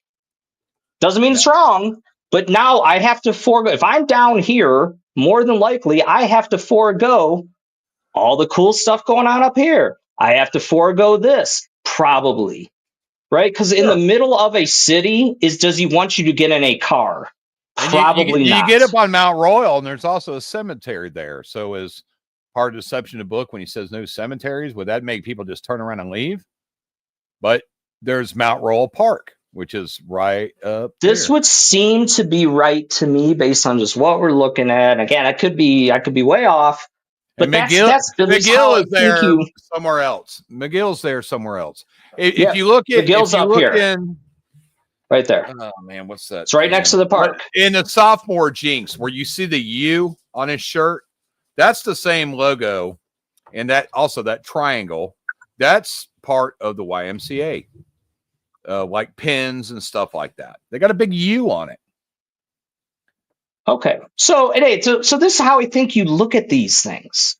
So now people say, how do you know it's not down? It's not in this park up here. It could be, but what am I giving up? What am I giving up? And I've got 2 options. They got a ton of. You can see all the parks in that one photo right there. Look at all those. How about spaces. Park bus? Someone's up here. They have park bus. They've got all the angles. They got it all figured out, but. Possible, sure. Then you got to figure out, was that park there in 1980, 81, 82? So again, you're putting up the Bay Bridge against the Golden Gate Bridge. Which one is more likely? I don't think it takes a genius to figure out the Golden Gate Bridge, okay? So this logic, I think, is very apropos to how you want to go about this. Now, you got to keep an open mind. It could be different. Maybe he goes off the board and does something odd or whatever, fine. But I'm playing the odds, okay? I'm betting the horse that's 2-1. I'm not going to bet the 50-1. Even though the 50-1 can come in, I think that's what you have to do on everything. That's the way I look at it is if you're not using clues of the book, you're just guessing. You're going, hey, that kind of looks like this. I don't know. There's even connective history. So uranium-235, which is part of the Manhattan Project, was actually developed at McGill University. Was it really? And Cindy just posted, Litany says, a cloud of shining, shifting smoke. That is a connection to the Hindenburg and the R-100 airship that also made it flew around Montreal. These were huge events back in the day. Well, here's something else that you're of the flight history. There's something else, Eric. Major historical occurrences that happened in Montreal. There are going to be made a visit there. There are absolutely going to be coincidences and ties that we can make that the authors or the painter did not recommend or did not intend, I should say. Oh, right? So part of the challenge that we have is separating a connection from an intentional connection, because clearly we have so much information, we can dig so deeply that we have to be very careful about connections that are there, clearly are there. Are those truly the intention of the author and the painter? And that's a big, big question that we must, because a coincidence is really cool and interesting. It doesn't mean that Byron intended it that way, right? So, and New Orleans, I've been there a couple times. It's also following the ferry. So if you follow Naismith, the YMCA, it's a British thing. You know, they're Dutch, British. There you go. All right. So here's New Orleans. Naismith, he's of British descent. He was also Canadian. He also created basketball. He also is the inventor of the football helmet. There's multiple things that connect him to the team spirits. And then there's a story in the book. So if you're sitting there going, wait, is this really James Naismith? And you're all digging in his history on Google, you will come across, I wish I'd have filled out these damn things so I knew which one it was. You'll come across one story. Okay, there it is. The joke fiend, Eastern European, which is hiding British area concentration, is Kansas. If you look in that story, you'll see the basketball references. And Naismith, he left Montreal, he went to Boston on basically the orders of the YMCA to create a sport for them. And you find out basketball was created for the YMCA. He ended his life in Kansas as their first sports director, and he started the Kansas Jayhawks basketball program. That's why it says Kansas for the area concentration. So when you read through James Naismith's Wikipedia page, that's where his career ended, was at Kansas University in Kansas, and that's why it says Kansas. But if you go back, Byron's hiding it because he says Eastern European, and you go, where the hell? What? That's a whole bunch of countries. What country do I need? Britain. So I want to, Eric, I want to address this. Timeless Cyborg says, guessing the intention of the author is a very subjective way to try to solve. It is subjective, but what I've been trying to point out to folks on this. Nobody's guessing the intention of the author. Byron did not make up the scavenger hunt. If you research, which I did for almost 10 months, how in the hell do you make a historical scavenger hunt? And it talks about, and then when I said, how do you make it using immigration? There's clues that's why he tells you need the ferries, and they do everything in pairs. So the book's giving you the first one. So Montreal is Dutch. He didn't use Dutch. He didn't use Dutch in New York, where he should have used it, like he used British in Roanoke Island, or Spanish, and so you can see right there how he changed it. The Chinese, they sure as hell didn't found San Francisco. So San Francisco, San means saint, just like Saint Augustine. So San Francisco could be Saint Frisco, Saint Diego. Sure. Yeah. The word San is Spanish for saint. So you could see right there, he didn't use the Germans. They did not found Milwaukee. We know the Russians, they sure as hell didn't found New York. And we know that was the Dutch. The Dutch were the first ones there with the West Indies.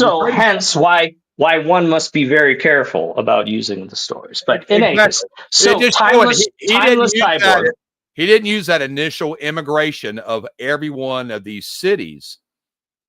And, you know, like the initial immigrants that went to Houston, Texas were Scottish and Irish.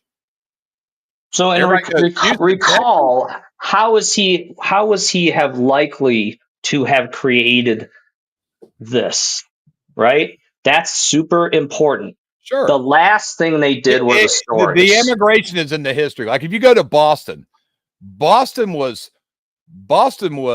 so there's a Puritan story. So like I said earlier, Boston wasn't the original name of Boston. The Puritans changed it to Boston. There's a story in the book that has Puritan in it, right?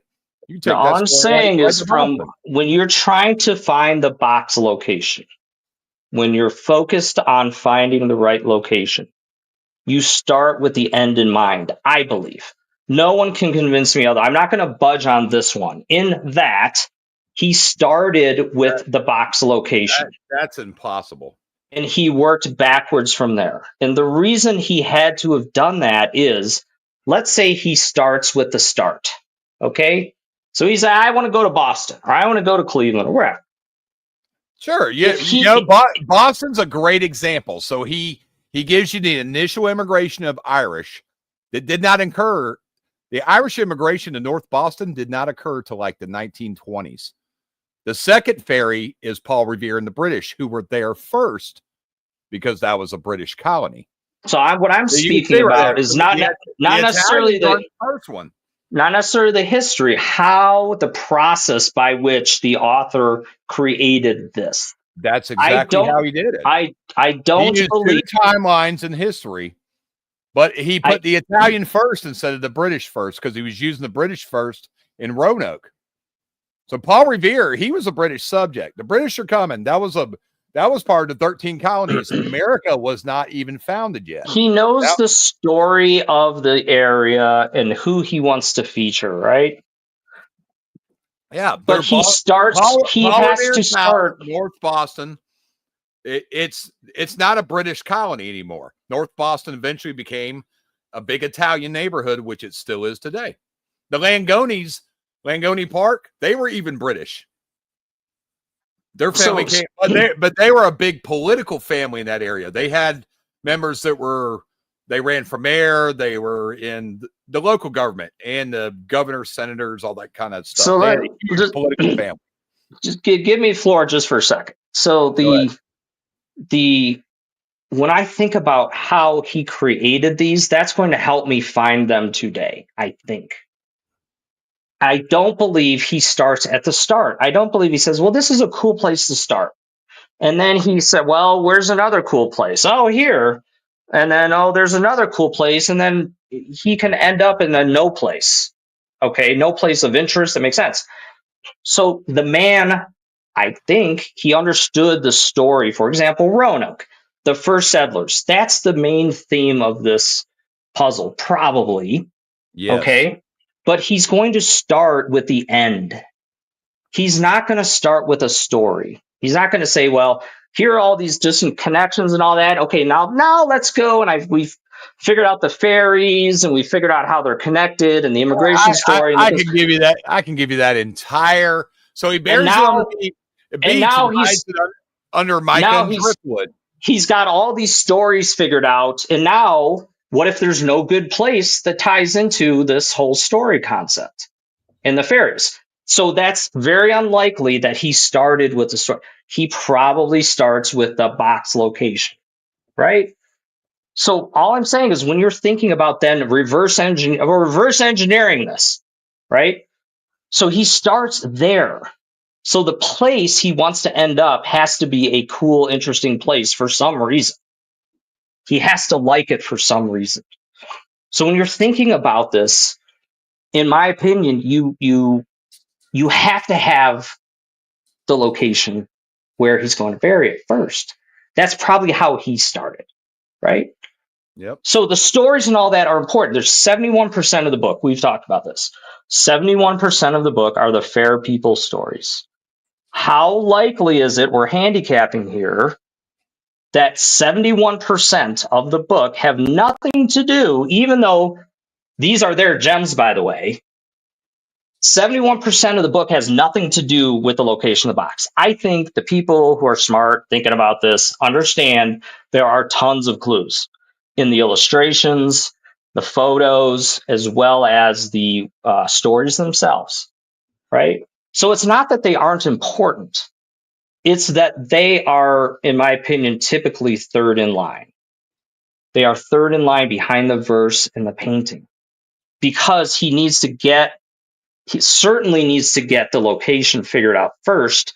And then if he's got, oh, I want the box buried here in Grant Park, where am I going to now go backwards? And I'm going to end up at some starting place. That's far easier than starting in a place and hoping that you end up in a cool spot that's appropriate for what he's trying to accomplish. That's exactly why you have to do.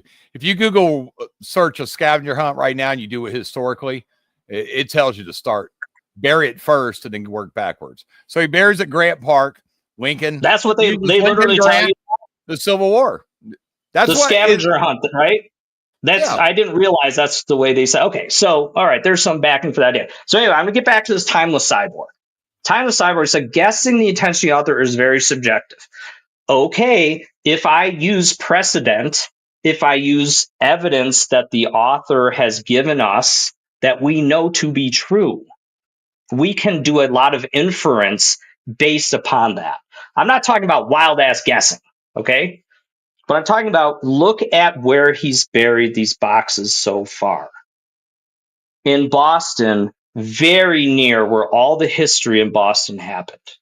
Now, again, can he be in the middle of the city, right where everyone is all the time, 24/7, and the ground is super hard? Probably not. Okay, but he's nearby there. Grant Park, he's very nearby all the places that people want to go. Not all, but most of them when they go to Chicago. Cleveland, it's a different beast. And I made this point.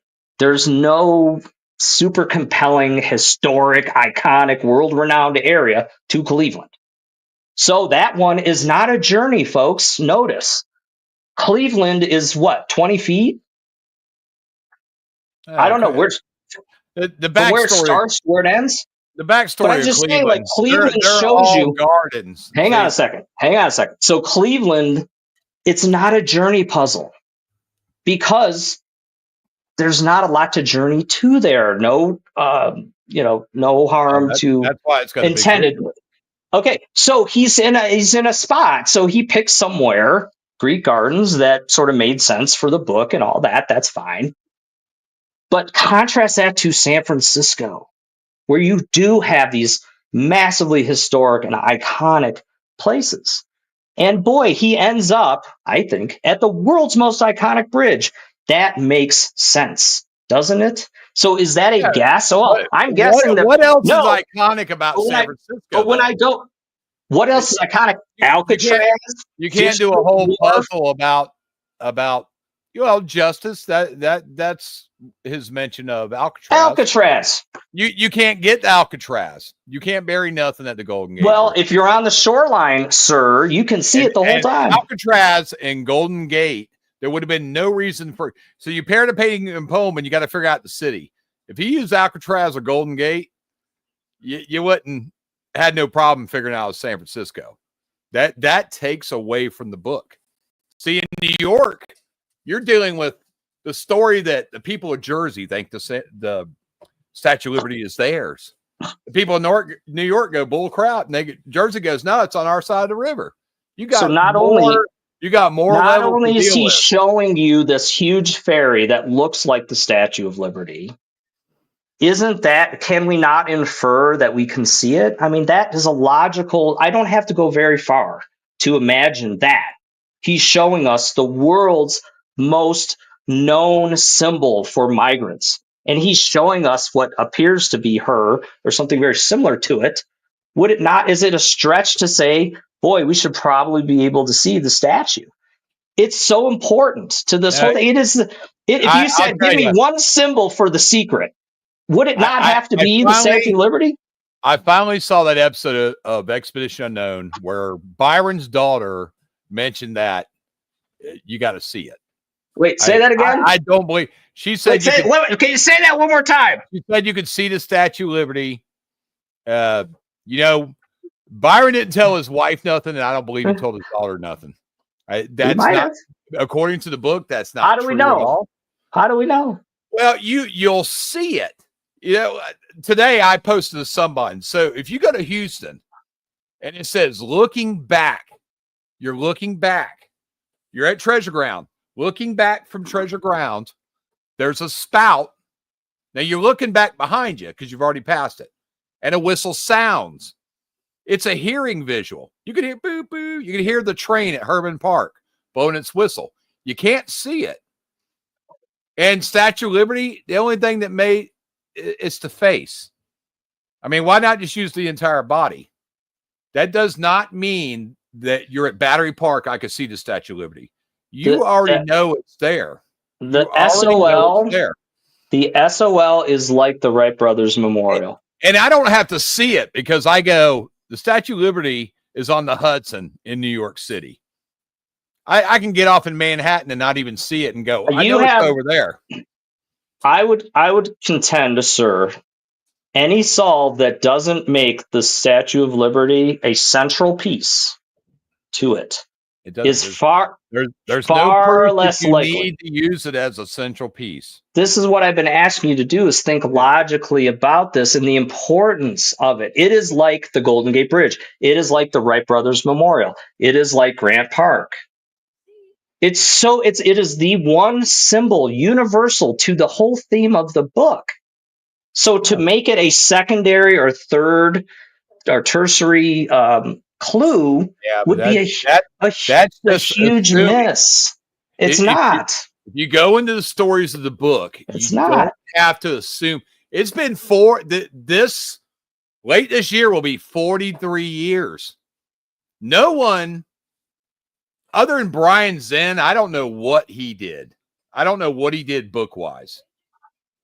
The guys in Chicago didn't need the book. And Jason Krupat in Boston, that wasn't his theory. He just picked up somebody else's work and went down and talked to It seems that way. It seems that way. That's exactly what happened. All right, we were going to have a guy on a podcast that actually, he's the one that actually talked to that construction crew first, but unfortunately they didn't call him. He figured out how to get down there. Yeah, and I'll bet Jason. No one is truly, and I'll tell everybody else this too. Proof that everybody's got it wrong and that Byron realized he made this thing way too difficult is when he stopped the mail-in solve. He stopped that, I'm pretty sure, because of the ridiculous stuff that we've seen some of them in emails. Is it in Central Park? No, there's no treasure in Central Park. Like he literally, is it at the zoo? Come on. How the hell is he going to jump in the zoo and bury something while they're closed? He says no dangerous places. I want a timeless cyborg. So the connection is here you go again. This is part of it. So the scales no one has a good explanation of this, by the way. Nobody. Bricks on a wall or something. Well, these aren't uniform, but this is a reference to that looks exactly like first, second, and third base. A whole bunch of them. Especially the square ones, all down her sleeves and everything. In any case, and the dragon, the dragon is the name of the most popular baseball team in Asia. That's like they're the equivalent of our New York Yankees. They won more world championships than anybody. In the shoreline solve, at least, this dragon, the internals of it, which are very scale-like, reference the most historic event that's ever happened in San Francisco, by the way, the 1906 earthquake. And what you find is the Chinese were huddled out of the city to the far western side, not of GGP, but of the Presidio. Okay, so if you like the Presidio and you like the spot where I think this puzzle leads you, and Japanese. this makes total sense. This adds up. There's no stretching here. You tell me if the scales of the dragon kind of look like these huts, that these temporary housing. Like, I think it is, and it adds up, right? I don't have to stretch. It historically makes sense. It references the most important event to ever happen in the city's history. It works the Chinese in. And by the way, everybody else went to GGP. Okay, so the Chinese weren't in GGP. So this is, again, speaks to the logical reasoning of how you get to They got a garden out there. the What are you right spot. Pound So car what said you at the do, meetup, look around. You if got a lot of you immigration if you say locations in Golden Gate. GGP to the Chinese or Presidio to the Chinese, through this lens at least, which I'm showing you why it's connected, you have to pick the Presidio. You have to. Video's not in the book. It's not in the book. The Chinese were not huddled into GGP. They were put into, against their will, were put into the Presidio. Sure. So This I'm is just an saying, event like, that happened during so- World War II. You can go back to the Chinese and how they were treated. Most of the Chinese immigration came to San Francisco because of the gold rush. And locals immediately stopped them from buying claims and started that same kind of anti-Chinese sentiment like the Italians experienced in Boston. And that's why they got into doing laundry and prostitution and everything, because they couldn't pan for gold. And they have a direct connection with Mark Twain. They asked Mark Twain to be his representative because they were being treated so poorly. He said, I'm not the person for that, because he didn't want to get in trouble. Mark Twain also went to San Francisco because of the gold rush, and he sank some money into some silver mines. That was the math. So the Japanese internment camps of World War II, that's why Byron put it in the book as Asian. That's part of the reason, because there's an event with Japanese there and there's an event with Chinese there, and they're both in San Francisco. Plus, Angel Island is the Western immigration hub, just like Ellis Island was in the East. And by the way, you can see that from Battery Lancaster. You can't see it from Kansas. All right, so Simpson Pro, what verse leads us to the Statue of Liberty? Again, you're playing odds here, folks. And you are believing that the statue is a central piece. If this book was about... Is that the New York verse? Yeah. It's all blurry. You can't even see it. Well, I can't. Yeah, it's coming in, I think. All right, so if this book was about how to repair transmissions, I would have a different view. But the central theme of this book is migrants and immigrants. And you think about the statue, and this is where people, I think, are missing it, is they're not emphasizing that enough. They're not understanding. Byron would have had to have been a dunce. Hey, keep going. I'll be right back. Yeah. Or he would have had to have not understood the importance of the Statue of Liberty to make it a non-important element. So this is why. But there are two things, I think, that lead us to the statue. So, gaze north towards the Isle of B. Okay? Isle of B. People have different ideas about what Isle of B is. That's fine. How are you working in the Statue of Liberty into your solve? Is it a central piece? Saying not verse. But hear me out here for a second. So look north towards the Isle of B, because Bedloe's Island is the old name of the island where the statue sits. So it's a historic thing. You have to dig to find that. Could it be other things? Yes. But if I'm running with the statue, okay, you guys know why. And so for the Isle of B, to me, it's Bedloe's, of course. So you're gazing north towards it, meaning you can see it. You can see the statue from the dig location. So I want to show you that. The other piece is this one.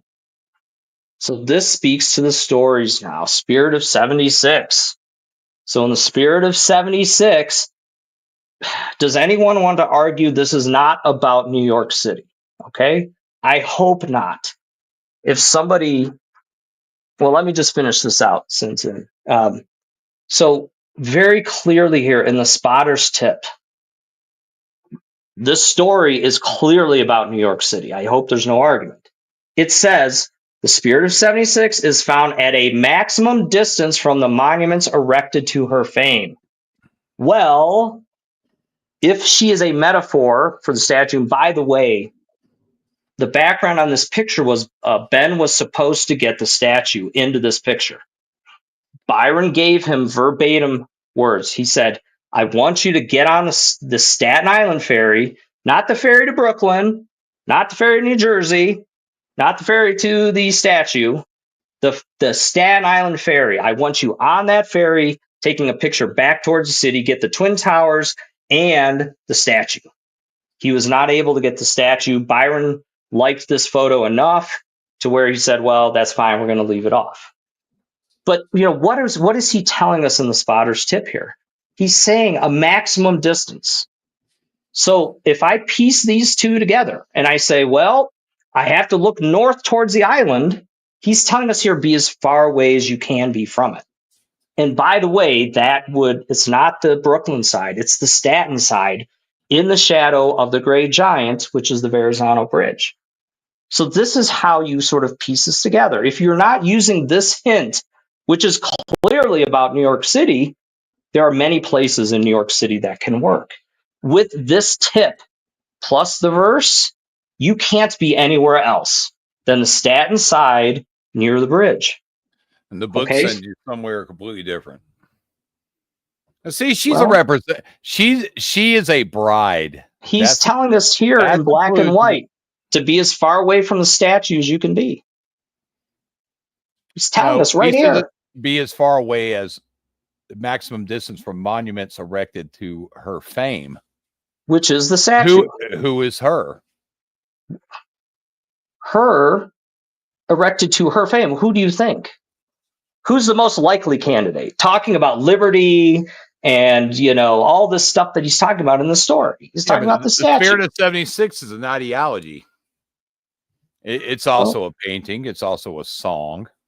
Sosa's mentioned for New York. I don't know. He's saying be as far away from them. Like when I asked Joe Ellen, I said, is that a bride? Because you only get married at one place. And she said, I just made that out of some extra material I had on my desk. She didn't say yes, and she didn't say no. She's a bride. I mean, look at her. She's a bride. I'm just taking it on the surface. Where do you got to get married? Manhattan behind her. And that's the World Trade Center shot that Ben Asen could not get.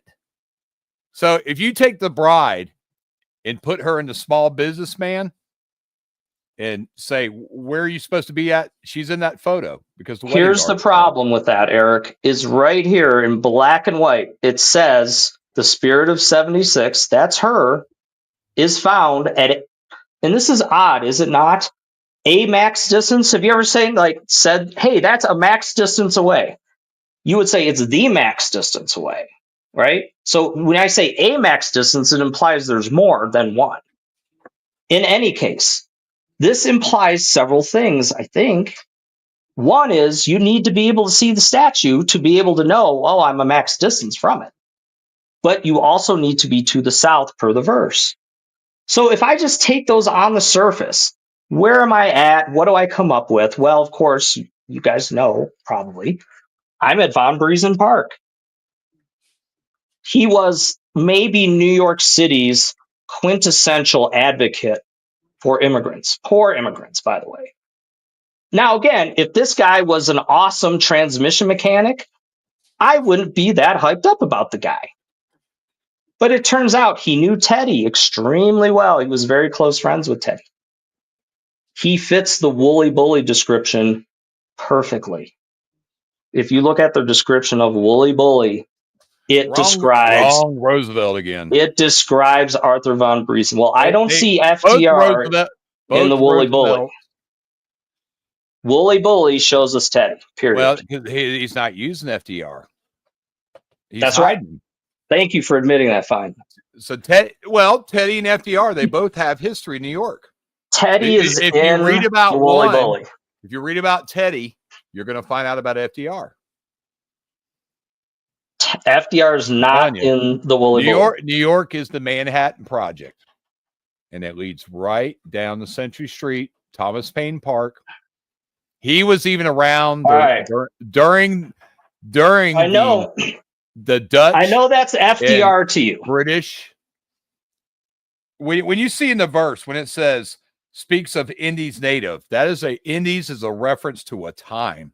That is the East and West India Trading Company. That puts you in that year. That's the year. Let me ask you this: who is that right there?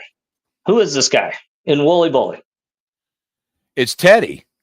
Teddy. But more of him is a frog, because right at Thomas Paine Park, that's where the collect freshwater pond was that the Native Americans used. Teddy. And there was frogs in it. Teddy. Yeah, but why is he a frog? He's Teddy because of New York. He's a frog because of the collect pond.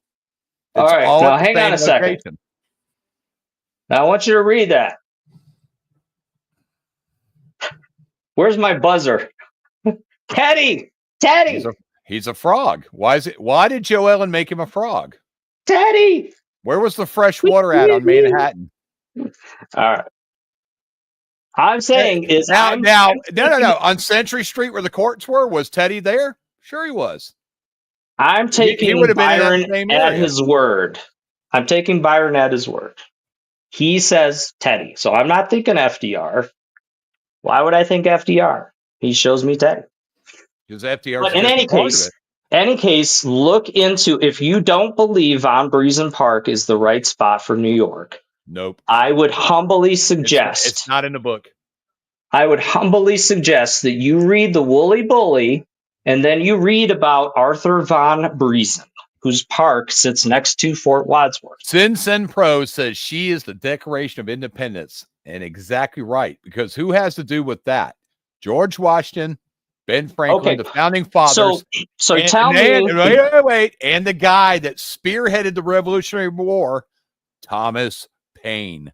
All right. I'm going to agree with you on that. Now tell me, where in New York is the monument erected to honor the Declaration of Independence? Where is that monument?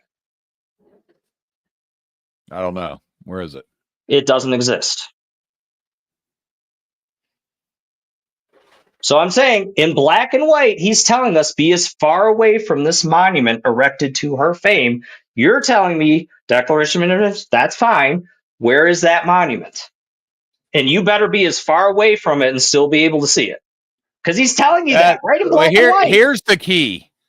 If you had to metaphorically say, if we said in American history, the Revolutionary War, who or what was that spirit of 1776, which is what happened in 1776? That's Thomas Paine. That's Thomas Paine. He was wanted for treason in Britain because he told them over there, screw the crown. He went to France and tried to do it. They tried to arrest him. He came to here. He worked directly with, he used to write the speeches given by George Washington.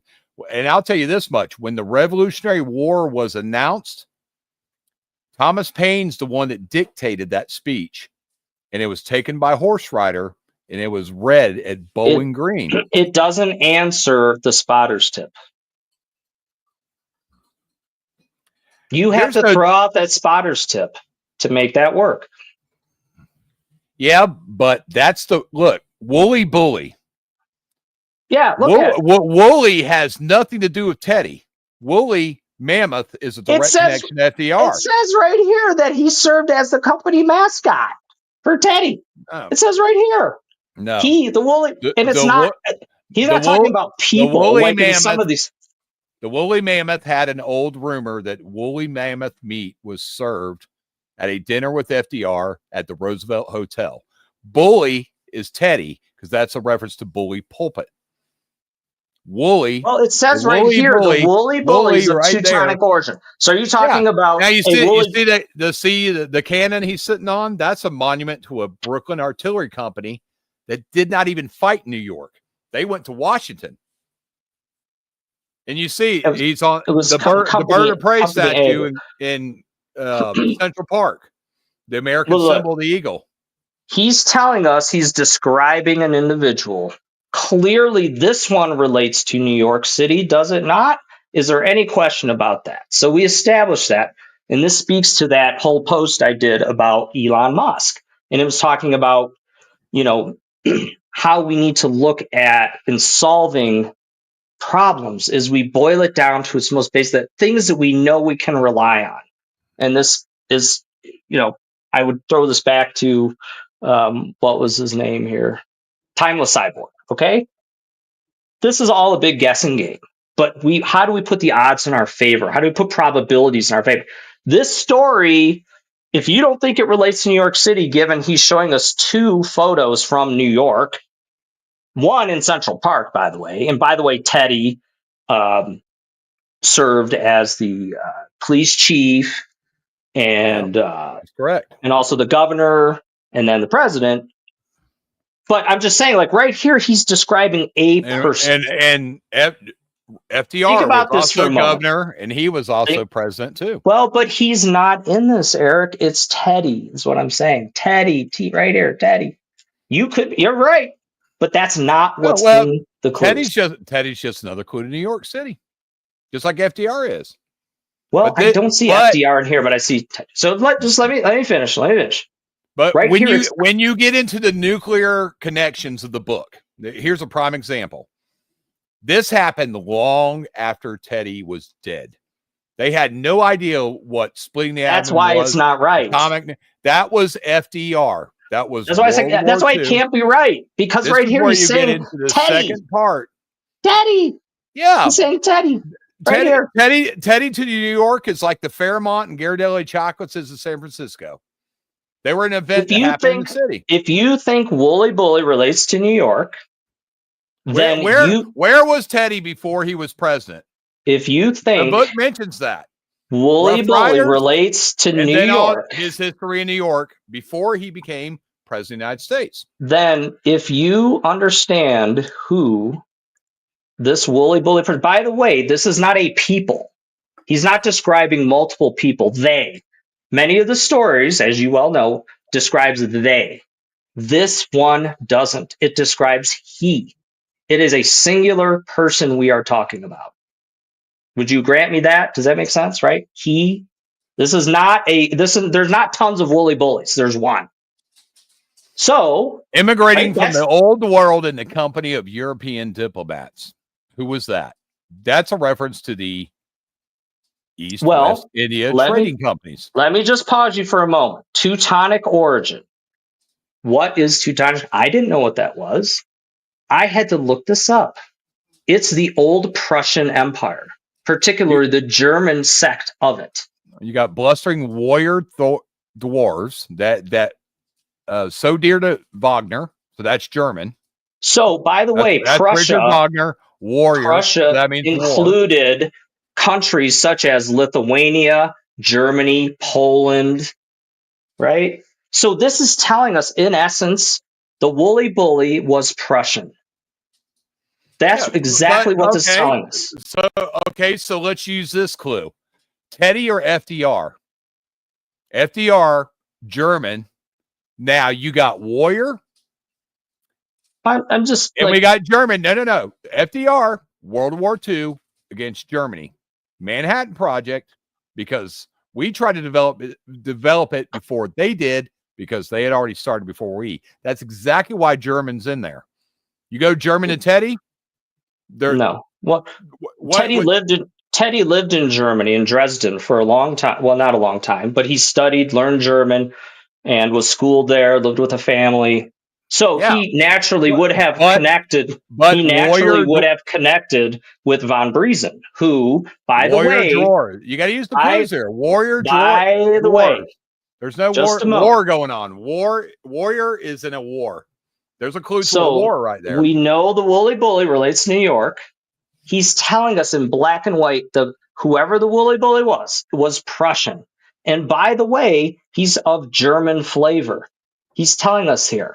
He's of German flavor. So he could have referenced the Russians here. He could have referenced the Polish. He didn't. He references the Germans. So he says Prussian, German flavor. Now, as it just so happens, Arthur von Briesen was born in Prussia and he spoke German. So no matter what you think of the idea of being down at his park, the man is a perfect fit for this. And oh, by the way, he hung out with Teddy. He was a very dear and close friend with Teddy. Teddy assigned him to work a special engagement on Ellis Island where there was reports of the immigrants being mistreated. Um, Von Briesen served in the Teddy Roosevelt Association in New York City as the honorary chairman. Teddy served as the honorary chairman of the Legal Aid Society. So look, all I'm saying, Eric, is no matter some people have other solves that can work. That's fine. In black and white, right here, we have a description of a person that is an exact fit for Von Briesen. Okay, so how likely is this as Von Briesen as the place where the box? I think it's pretty good because you have this exact match. There's no stretching here, right? So a solve that doesn't use this. You're using Van Briesen. There's 2 Teddy Roosevelt parks in New York. So why are you using Van Briesen? See, there's more in the book. When you get into the nuclear connections, where they say nuclear, and these are connected, if you start with the New York stories in the back of the book, those stories will contain keywords and other stories that you connect, and you get into all that nuclear atomic. And when you search that in New York, the only thing that pops up is the Manhattan Project.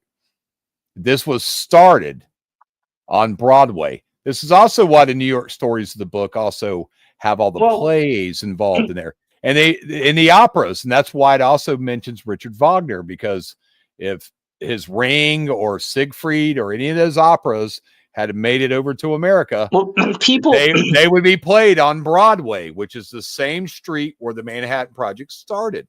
Speaking specifically about this story, people do not like when you challenge them on this because their solve doesn't cover this. So when you're talking about probabilities and you have a solve that fits exactly to what he's showing us in this story and one that doesn't, it has to be the one that uses it exactly, doesn't it? As the more probable, right? So, but people hate this. They hate when I'm so adamant about New York City, but I'm using what Byron is presenting to us. That's what I'm doing here to get to Von Briesen. So you can't. When you use Teddy, if you use Teddy in New York, you can also use Teddy in Milwaukee because there's a major historical. When he got shot, giving a speech in the back of a car, Teddy is the same thing. The Rough Riders mentioning in the book, those travels, everything he did. Charleston. Look at how often Teddy appears here. He's naming him in this one story. He's showing us these 2 little dolls that look just like him. Yeah, but when you go on Charleston, when you say like the Golden Gate Bridge in San Francisco, you can't take Teddy to Charleston because there's he's way down the list of anything historical in the history of Charleston. But Eric, got a massive history. He's showing us Teddy in the painting. I know, but Teddy's also a frog. He's also showing a girl dressed as a bride. If you see a guy, he's also showing a maitre d'. If you see a historic person in the paintings, no less, that we can identify, very high probability that that's Teddy on the mask of Fort Sumter. And by the way, he's the only sitting president to visit Fort Sumter. That just makes sense. If he's showing you the face of a real... That's probably what a face looks like him. The face of a real person. It's got to be important, doesn't it? Your solve better center around Teddy. He's showing us Teddy right there. So if you're going to use that, George, so the Teddy in the painting can be... Some people can see that. Some people can't. He doesn't have to show us Teddy to show us Fort Sumter. Yeah, but the book mentions George Washington by name. So how can you not put, and that's the truth of Charleston. Charleston basically surrounds George Washington in multiple wars that occurred there. Okay. Yeah. Well, a lot of people could say, yeah, I kind of see Teddy in that, but a lot of people say no. But if you see the name George Washington, That's just like in New Orleans when you see Benjamin Franklin and everybody runs to Philly, just like Brian Zinn in Cleveland saw the Liberty Bell and ran to Philly. You need to stay in New Orleans and figure out why would he feature Benjamin Franklin in New Orleans? And then if you figured out the Revolutionary War story of Lafayette and his relationship with Ben Franklin, then you'd figure out exactly why Ben Franklin is in Lafayette Park in New Orleans. And that's exactly where the treasure is there. It's in that park. Where in the park? Could be. Yeah, could be. So when you go to Charleston, Civil War. When you see something like this, you want to hang your hat on it. And it's not guessing what Byron's. You already figured out what it was. So if Teddy was the first president to ever visit Fort Sumter, that's exactly what it is. But tell me this. The star symbol, the star symbol, it means a war. If you look, you see it on the sheriff, you see it on the Pentagon. Anytime you see a star, it's referencing a war. So the Pentagon, you see Ike, you see Patton. Tell me this. Where were the first shots of the Civil War fired? Fort Sumter. That's right. So, look, he doesn't have to show us Teddy's imagery to show us Fort Sumter. It's very clear this is the outline of Fort Sumter, right? Of course. So deductive reasoning is telling us there's more to it. If he's giving us this, and by the way, this is the most. You don't have to do that. Though. Hang on. You need to take that and go into the book. I'm showing what's on the. I'm what's on the surface here. And he doesn't have to show us Teddy is my whole point. It doesn't add anything to Charleston. Except if you believe it's about the Navy and this is the homage to Teddy, it makes perfect sense. Okay? So I'm saying is like, I'm using probability here to say, oh, Teddy must be really important. He doesn't, to show me Fort Sumter, he doesn't need Teddy. He doesn't need Teddy because the painting clearly shows the outline of Charleston. There's nothing additive here to add Teddy if that's the end of it. Oh, it's just Teddy's image. So what? Here's what you can do in Charleston. Right. So all the Teddy stuff, which you've talked about before with the U.S. Navy, everybody needs to look at the story of Fort Sumter and the stories there of the Revolutionary War. And so we got the Air Force. Fort Sumter, it didn't exist. You got the Army. Revolutionary War, you had the Continental Army. I don't even want to say this. And the Continental Marines. I'm giving away crap. I'm giving away crap right now. I shouldn't be giving away. Now, today, you got the U.S. Navy. And then who kind of hangs around the U.S. Navy that are called the devil dogs? I mean, come on. I'm basically spelling it out for you. Not the Navy. Who else fights? Who's the Army that fights amphibiously? God, I can't even believe I'm giving this crap away. I'm giving away the location of the park for the secret Charleston. We'll see who can figure it out. Let's go start back at the Civil War. That's already been done. War. What? It's at Patriots Point. No.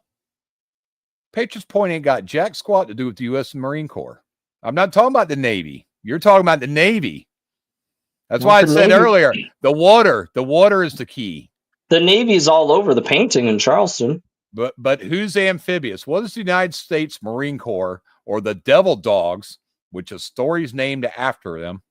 The Devil Dogs is also a reference to junk food, just like Devil's Foods. There's a reason why Devil in like Devil's Foods cake, there's a reason why it's called Devil. You have to research that. All right, so I want to ask. But look at the amphibious tax of the Revolutionary War. Look at the hit. Oh, geez. I don't even want to say. Look at the history of these two wars that occurred in Charleston. Okay. There is stuff, and it's not in White Point Garden. The pirates are a clue to that. What were pirates? What did pirates do? Let's think of Pirates of the Caribbean. What did they do? They'd sail their ship, right? And then they would plunder places. So they were attacking by what? The water. Were they amphibious? Yes, they were amphibious. It makes sense that would be a part of this song. So I'm asking Well, everybody when out you there go into in the Secret Marine Treasure Corps, Hunt land, do me a favor. Take the mask and align it to the fort. It's like an elementary thing that you would do in kindergarten. So go ahead and take that mask and align it. but that technique is not in the book. And I know it see points where you use that technique of where that mask is pointing at 4 o'clock, and you'll use that in the proper park. Now, look, holding it up to north, and then going 4 o'clock's over here, and in the park when you go, okay, north, 4 o'clock's over there. That's where your cast is going to be buried. And it was that way in Chicago, Cleveland, and it was behind home plate in Boston because that was 8 o'clock to north. If by chance I go up to Patriots Point, which is where the little hand is pointing, and there's nothing up there, I'm going to abandon ship. Instead, we have photographic proof that that area fits the painting from 1982. So I would encourage you guys to go and do this operation, and you'll find that it doesn't point exactly. So now what do I do as a hunter? I say, well, here's an operation, and it's telling me, so the big hand points like out to the ocean, away from the city. Probably not it. I mean, it's unless you're at 12 o'clock, like you have to pick a hand, right? Yeah. So this gets back to, I'm making assumptions and it's subjective. Well, I think a universal truth, maybe I'm wrong, is the clock hands. It's a good assumption. That's what I'm hands saying. Point to the box. Okay. So I'm just saying this is an elementary thing. Now, maybe someone else did this before. I haven't heard of it. I haven't seen it. It seems rather elementary. That's fine. I'm showing it to you here. But now what do I find at Patriots Point, right? So what I'm talking about is I hear you on the stories, and that's fine and good. But this operation seems logical. It seems to make sense. It seems to confirm that the hands point to the box. So I look at it and people say, well, here's myself for Charleston. It could work. I'm using the clock. I'm using the clock hands to get me to a spot. You aren't. Okay. If you aren't and I am, and by the way, all these other things now fall into place. Gosh, this solve seems to be pretty solid to me. All right. So anyway, I don't want to walk through. I would say like Cindy's saying USS Pringle on Battery Wall, USS Maine, Marines, yes. White Point Garden? It's not pointing there. The clock hands don't point there. Now, it's interesting. And the capstan in the USS Maine, yes. That would be too easy. See, the first thing you're going to do is learn, and I've been all over White Point Garden. There ain't jack squat. And that was a location where Josh too open said that White Point Garden episode is where Josh Gates said these people don't know what they're talking about. Even he knew nothing was there. There is nothing, anything in White Point Gardens, monuments, whatever. That guy's been on some goose chases and find them. Yeah, that's the whole reason why he doesn't do anything. All right, so let me just finish this out. So now, all right, keep going. I'll be right back. Yeah. In classic GGP fashion, he's using an image to do multiple things, right? He mashes things up. Fort Sumter with Teddy, super creative, imaginative. If you go back and look at the old historic aerials of this particular area, now this is Patriots Point. This is the old overhead from like 1980. The mouth is, I'm not going to say a perfect fit, very close fit to this area that was right near the pier. Okay. So interestingly enough, if you look very closely at the mask, there's a little white dot pointing at the very on the cheek, basically, of the mask. So if you line the mouth up to this area where there were actually 6 white flags to match the 6 teeth, and you overlay this, it's literally pointing right to the shore. So yeah, that's where I think this is. But so in this instance, I think in Charleston, it works somewhat like a treasure map, okay? In that you don't need the verse. Now, the verse does add a lot of support to the whole theme of Teddy. Okay, and I've shown you guys that before. but yeah, ultimately, this is one where you can hijack it, right? You can sort of hotwire it, and you don't need the verse, you don't need stories. And yeah, if all the puzzles are different, maybe there are some where you don't need everything, right? So the folks, there's some folks out there say, can't be that easy. Well, show me somebody else who's done this operation. Like, I haven't seen it. If you have, please come forth and let's chat about it. But so I'm just using this big, broad, hey, the clock hands are pointing to the right spot. What's there? Okay. So I have a bunch of old pictures as well from Charleston. But this is the one, this is the one here that did it for me. And this was a photo from 1982 that Patriots Point published. So you can see the 6 flags, and they were triangular. It's a little hard to see it. 6 triangular flags. And you have the old, this is the White House close at hand. But so if you line this up, again, you can you see that? There's the box, folks. So when I overlay this to this area and I match the flags up, and by the way, the concrete on the concrete off the pier has this diagonal shape, like the corner of the mouth, by the way. It's still there. So that's one thing that didn't get changed. But ultimately, if you line up that pier area with the flags and you follow this, it points right to the box. So that area essentially is.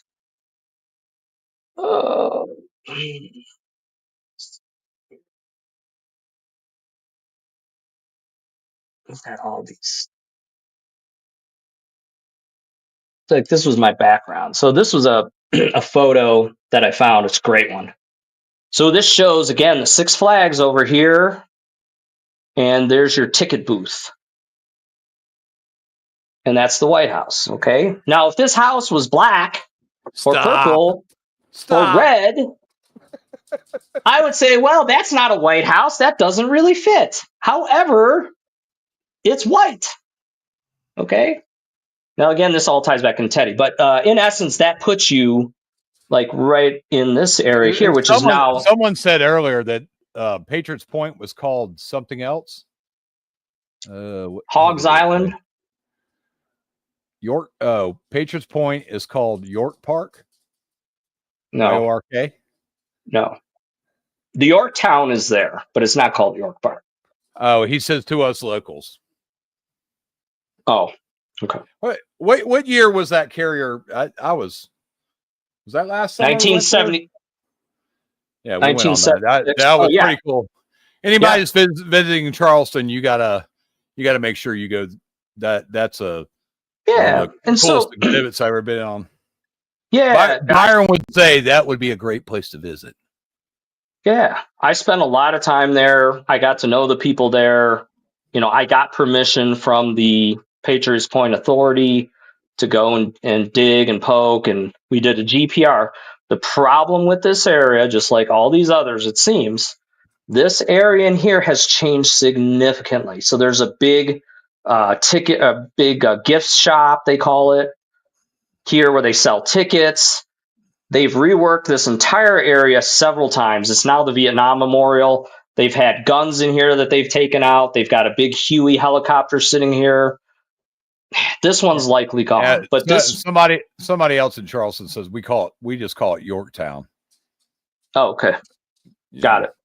Yeah, but in any case, like this locals to Charleston, y'all should have solved this already like they did in Chicago.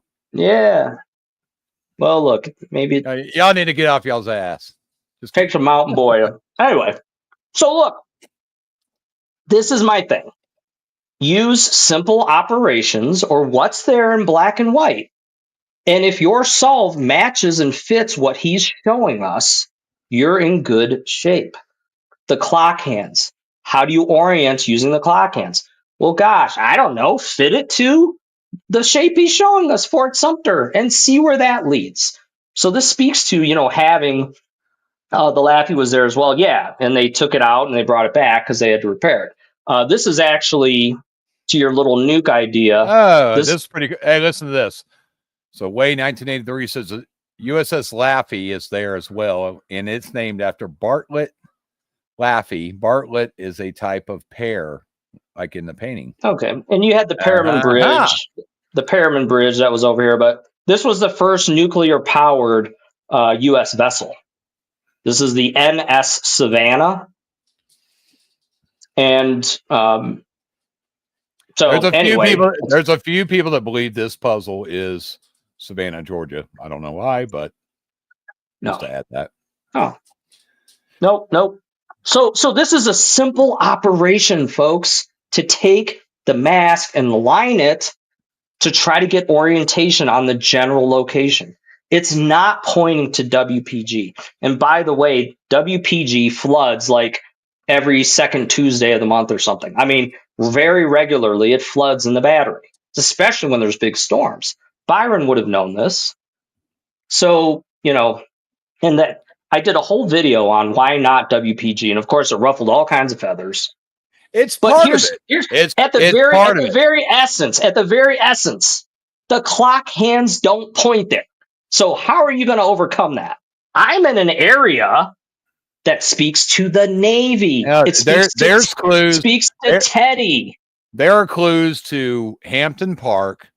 There are clues to probably about 5 different parks in Charleston. And like New York, you figure out it's New York. There's the boroughs. A lot of these puzzles, there's multiple parks. St. Augustine's the same way. There's some Saint Park that people think it's at. Yeah, there's a clue to that place. And you're supposed to go there. You're supposed to go there, learn something, look around, see if you can find him.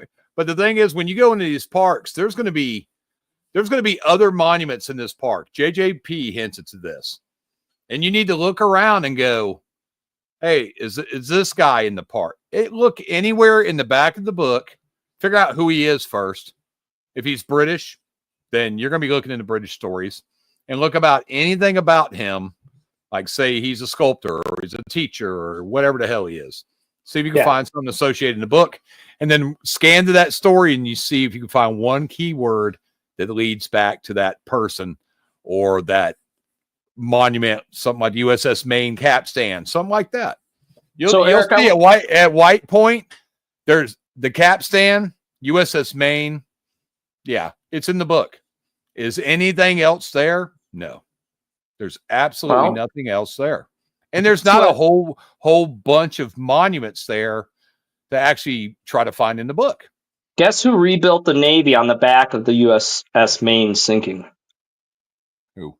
Teddy Roosevelt. All right, so Eric, I want to get your thoughts on St. Augustine. Okay, so does another Teddy connection? Yeah, for sure. I want to get your thoughts on something. But first, I just want to finish this out. This speaks to what I was talking about before. In 1976, they moved to Yorktown here. This was a huge deal. Hopefully, the Charlestonians can confirm. This was a huge deal. I'm guessing this was the first time civilians could get onto an aircraft carrier.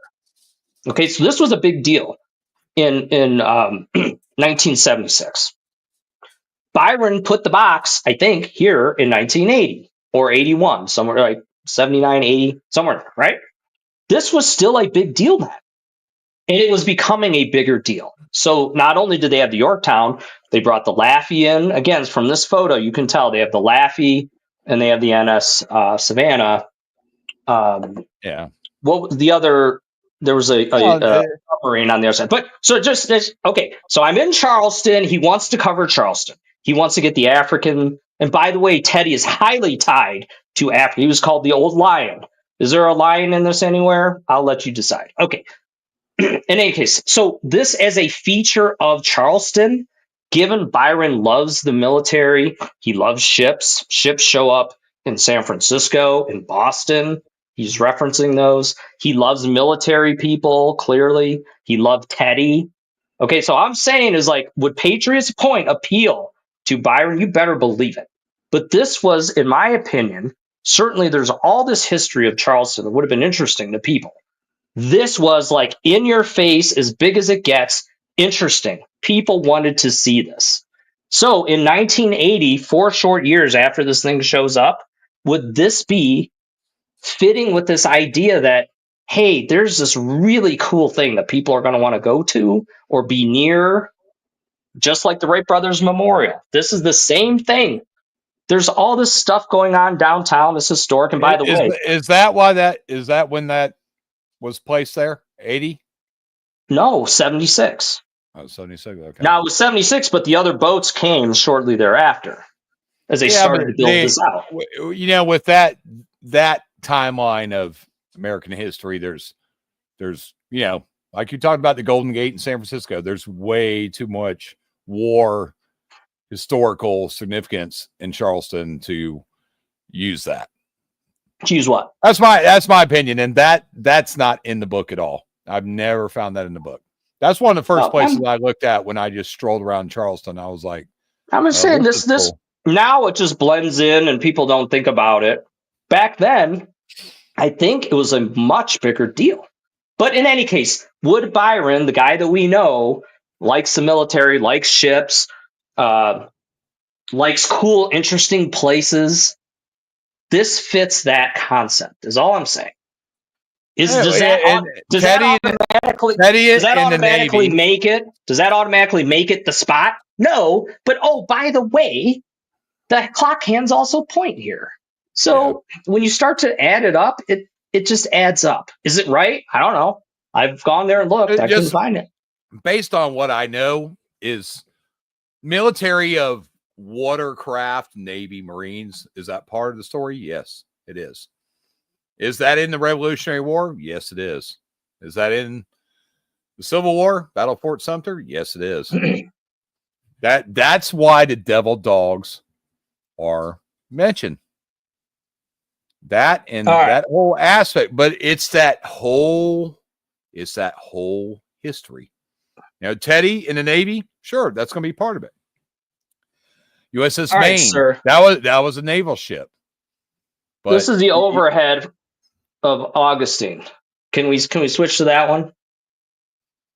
Yeah, I mean, you know, Augustine. This is like in your backyard, right? I mean, you know this one very well. Sure. That's Anastasia State Park on the right. In the middle is Anastasia down Island. Here. Up top. Yeah, that's Anastasia State Park. Yep, down here. Anastasia Island, which is in the middle, that is in the painting. That is what the Conquistador is sitting on. You can see the Bridge of Lions right there crossing over to downtown St. Augustine. Now, if you asked 100 people in America, Mr. America, Mrs. America, where is St. Augustine? I think a good amount of those people probably know it's in Florida. Tell me, sir, what happened in St. Augustine? That's a place you go to the beach in Florida.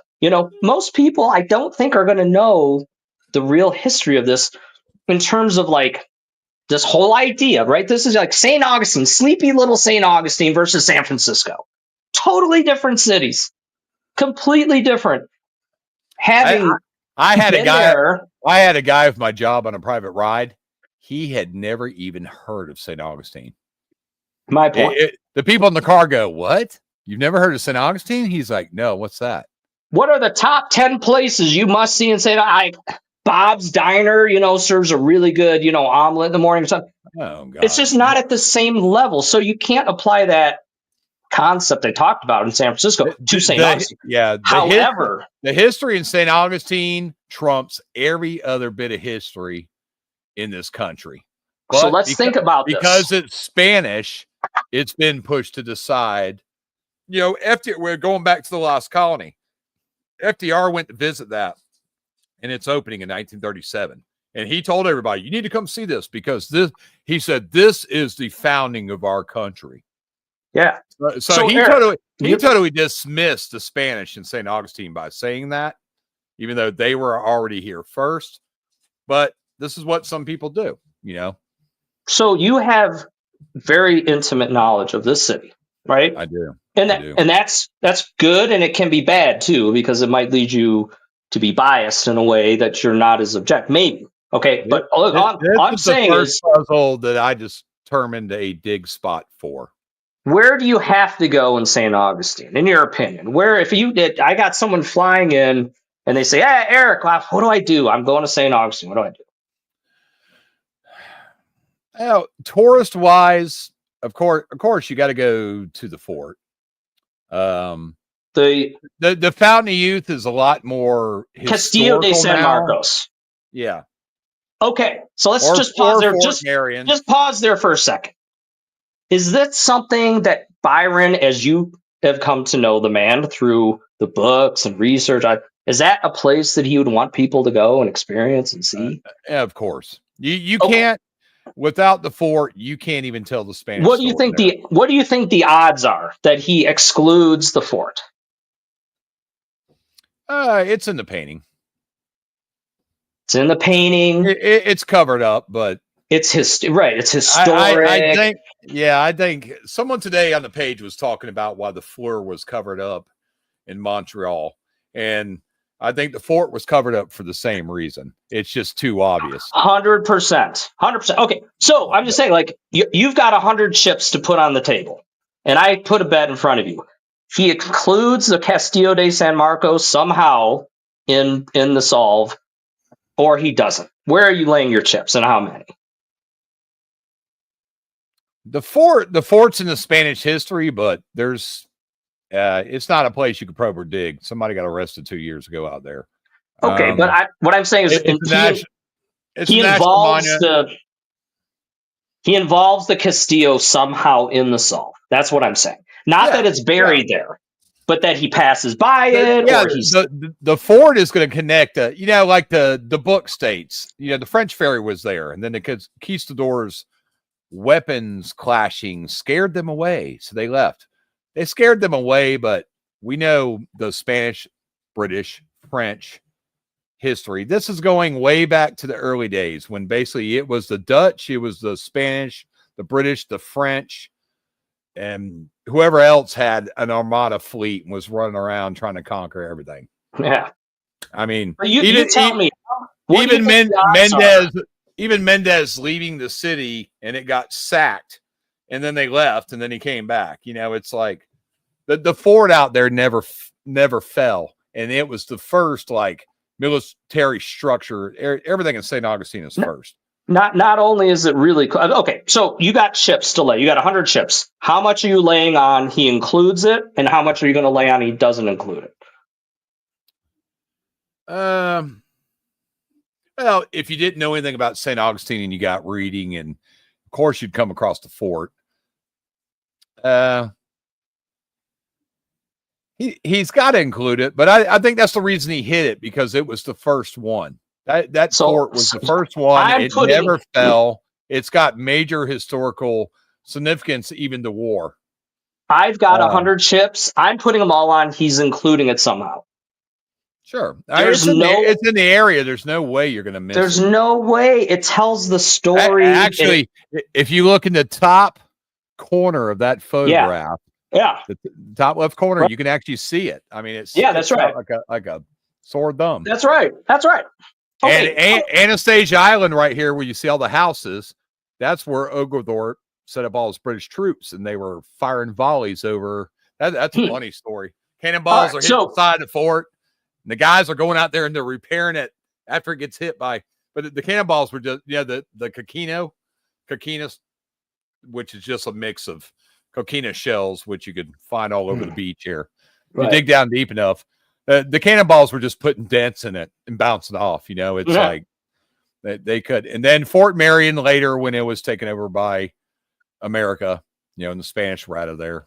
Look, this thing is massively massively historic, as you're pointing out. It's cool if you go there. It's kind of a must-see attraction. Now, but the Spanish is the founding. Here's my thing. And the history, but that's not has. Other it's than not city, to say it's not the puzzle. Everything centers around this, or it has to be. What I'm saying is it's a extremely high probability.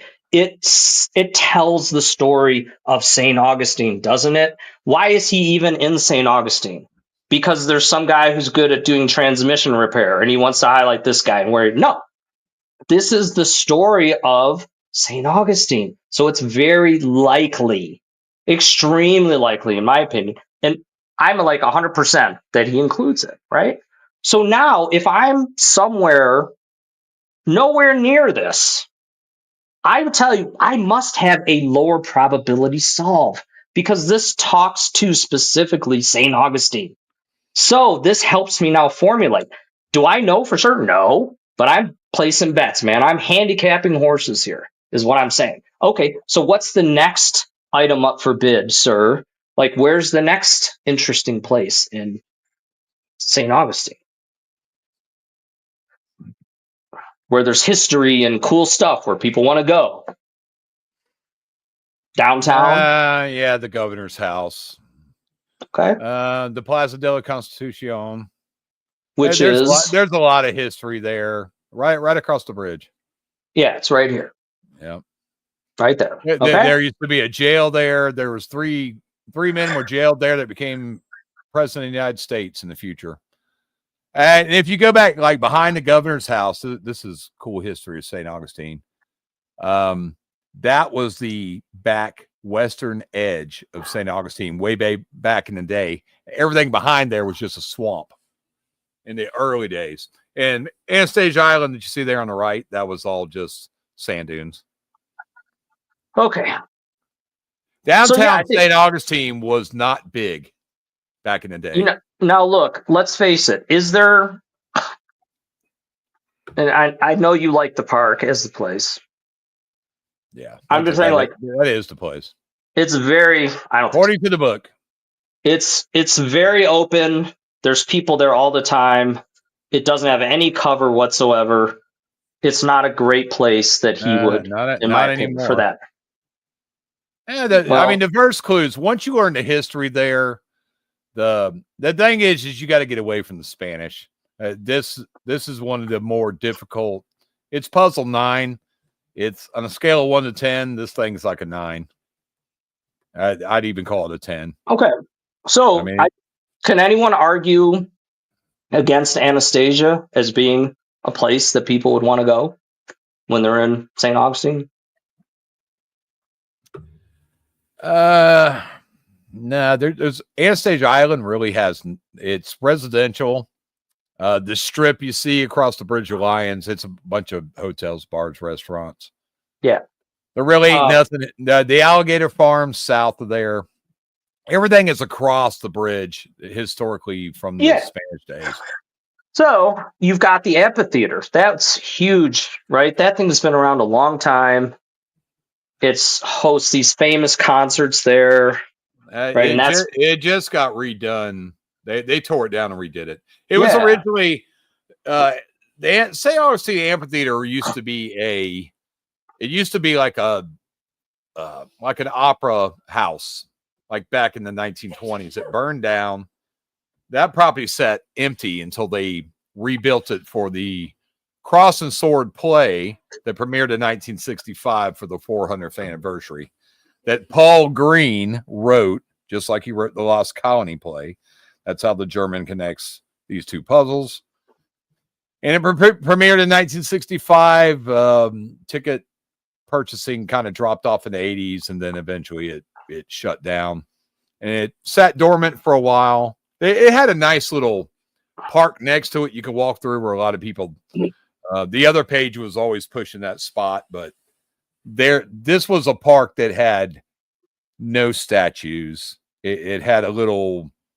It was all man-made, like little waterfalls, and it was pumping water up the places and letting it trickle back down.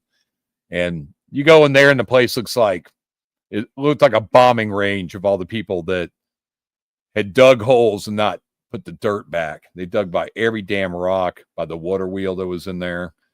And then I don't know how many years back, probably a decade or so ago, they totally redid the place again. So a lot of people that thought it was up there around the old side of Cross and Sword, and when they tore that down and redid everything. But so I want to address I want to address Mark's comment here. You need to follow the clues, not a popularity assessment. Well, again, kind sir, my argument to you is that, for Sometimes it is. example, the Castillo de San Marcos is extremely popular, per my good friend Eric here. I've been there myself several times. Yeah. Let's back up. Of that, but to let people know. Wait, hang on one second. Wait, let's be quick. Don't go to national monuments and dig. So the fort there in St. Unless Augustine, you've got a great way to do it. Yeah. There was some guy out there 2 years ago, for anybody even watches this later. He had a metal detector. He had a probe. He got caught digging out there and got literally right across the street from that fort is the National Park Service office. And they took that guy to jail. And I know the guy down there. He asked me if I knew the dude. And I said, no. Yeah. I said, I tell people all the time, do not go on to private property or national parks. And the guy, I mean, he's out there in broad daylight with a probe and a metal detector and a shovel.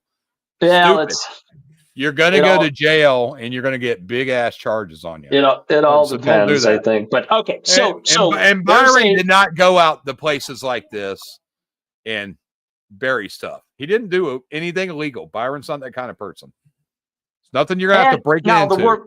The world was different back in 1980 than it is today. But in any case, so there's a place in Maui, Hawaii, pardon me, called Mama's Fish House.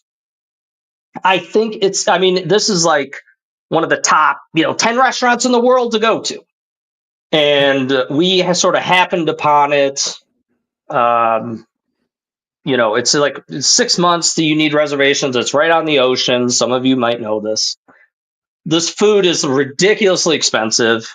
It's certainly not worth it, in my opinion, but you're on an island, you're on Maui, so you got to go there and have a bowl of soup or something, whatever, okay? That is extremely popular place. Would it show up in the secret? No. Okay? So when I say a popular place, one that's historically significant, one that is of interest, one that plays into the theme of the book, these types of things often correspond to where people want to go when they go to a city, is all I'm saying. So I'm not saying, find the 10 most popular place if it's a restaurant or a bar, some random whatever. No, that's not what I'm saying. I'm not arguing that. I'm arguing historical, iconic, interesting, tell a story, right? It's like the Wright Brothers Memorial. That's all I'm saying, okay? But this can help you guide, because what you're doing is, if you identify one of these places, no matter what city it's in, and you exclude it, you damn well better have a great reason why you're excluding this historically significant, iconic place that everybody wants to go to. And I would argue that Castillo is one of those places. Okay, so that's all I'm saying. It's not leading it; it's helping me discern the environment to understand what could Byron have possibly wanted to tell us. Okay. A historically Castillo de San Marcos, or some little, off the beaten path dog park. I'm going with the Castillo. You can go with the dog park because you think you got it all figured out. God bless you. Go do that. I'm at the Castillo. I'm at the Golden Gate Bridge. I'm at the Wright Brothers Memorial to at least start. Okay. Stop guessing. No, well, if you didn't understand what I just said, what you really do is you start in the book. So you got 2 stories that list Florida. Start there, figure that out. You'll figure it out. It's German. I've already done that for everybody. Book gives you Spanish. Second fare you need is German. And you're not going to solve or come to a spot, the correct spot, without using 2 ferries. Now, I know a guy, he thinks it's at the Spanish Garden, which is off St. George Street, that used to be a public park and now it's a private park. But it's like vague clues will take you anywhere. I think I was the first one to throw the German out there, and the Germans could, the Spanish, Mendez founded it. Ponce de Leon, there's no proof that he ever landed in St. Augustine. Yeah. So Mendez founded it. in September. That's why it's puzzle 9. And another person put St. Augustine on the map as a tourist spot. And that was Henry Flagler, the German. He was of German descent, but there's more to it. So you got to follow the music, and I don't really have nothing, and here's Henry Flagler stuff. Henry Flagler's, his wife was very ill. He lived up north in the wintertime. The doctor said, you got to get the hell out of here. You need to go someplace warm. He liked St. Augustine, but he was in Jacksonville a lot. And that was part of the reasoning behind him running the railroad down. Then when he got back up north, he said, hey, in the wintertime when it sucks up here and it's snowing, go to St. Augustine. That is why there's a college named for him. He did a lot of stuff for the city of St. Augustine. Yeah. I mean, Flagler College is named after Henry Flagler for a reason. And if you're on US 1, that train track goes right by you. And it goes all the way up through Bayard back towards Jacksonville. And that's the East Coast Railway. And that is Henry Flagler's Railroad. Actually, I used to work out there at the Bowden Road station, which is basically where that railroad starts in Jacksonville. But they stayed in Jacksonville because they didn't want to, I guess, take a horse and carriage or whatever. It's too damn hard to get to St. Augustine. I mean, it's 45 minutes by car. You couldn't imagine back then. But after the railroad was completed, that's where him and his wife spent time because of her ailments. She could not stay up north during the winter. So he turned that into tourist trap. City was very appreciative. Yeah, for sure. A lot of stuff there that's directly connected and he was responsible for. So that's why the Werner von Brownie is German, but of course with Seloy, he's the Timucuan Indian chief. You bring that German to St. Augustine, and that's the second ferry you need. And that leads to the correct spot. And you need to, because that's what the book tells you to do. It's so I just want to address what Mark is saying. So, Mark, and maybe you joined us late, but what we're talking about here is methodology, right? How do you use what we know and motifs, methods that we see in other paintings, and how do you begin to solve? How do you narrow down? Because these, it's just wide open. There's all these places where the box could be. And so what we're talking about is what's likely. And I'm not suggesting that you pay money, like Byron asks you to pay money and go in the Castillo, or he asks you to pay money and go to the Fountain of Youth. No, quite the contrary. I don't think he asks you to spend any money whatsoever except on a pick and shovel. So what I'm saying when we talk about the Castillo is that we are, it's involved somehow. It's clearly shown in the painting. So I think you go by there. In fact, I think that's a start.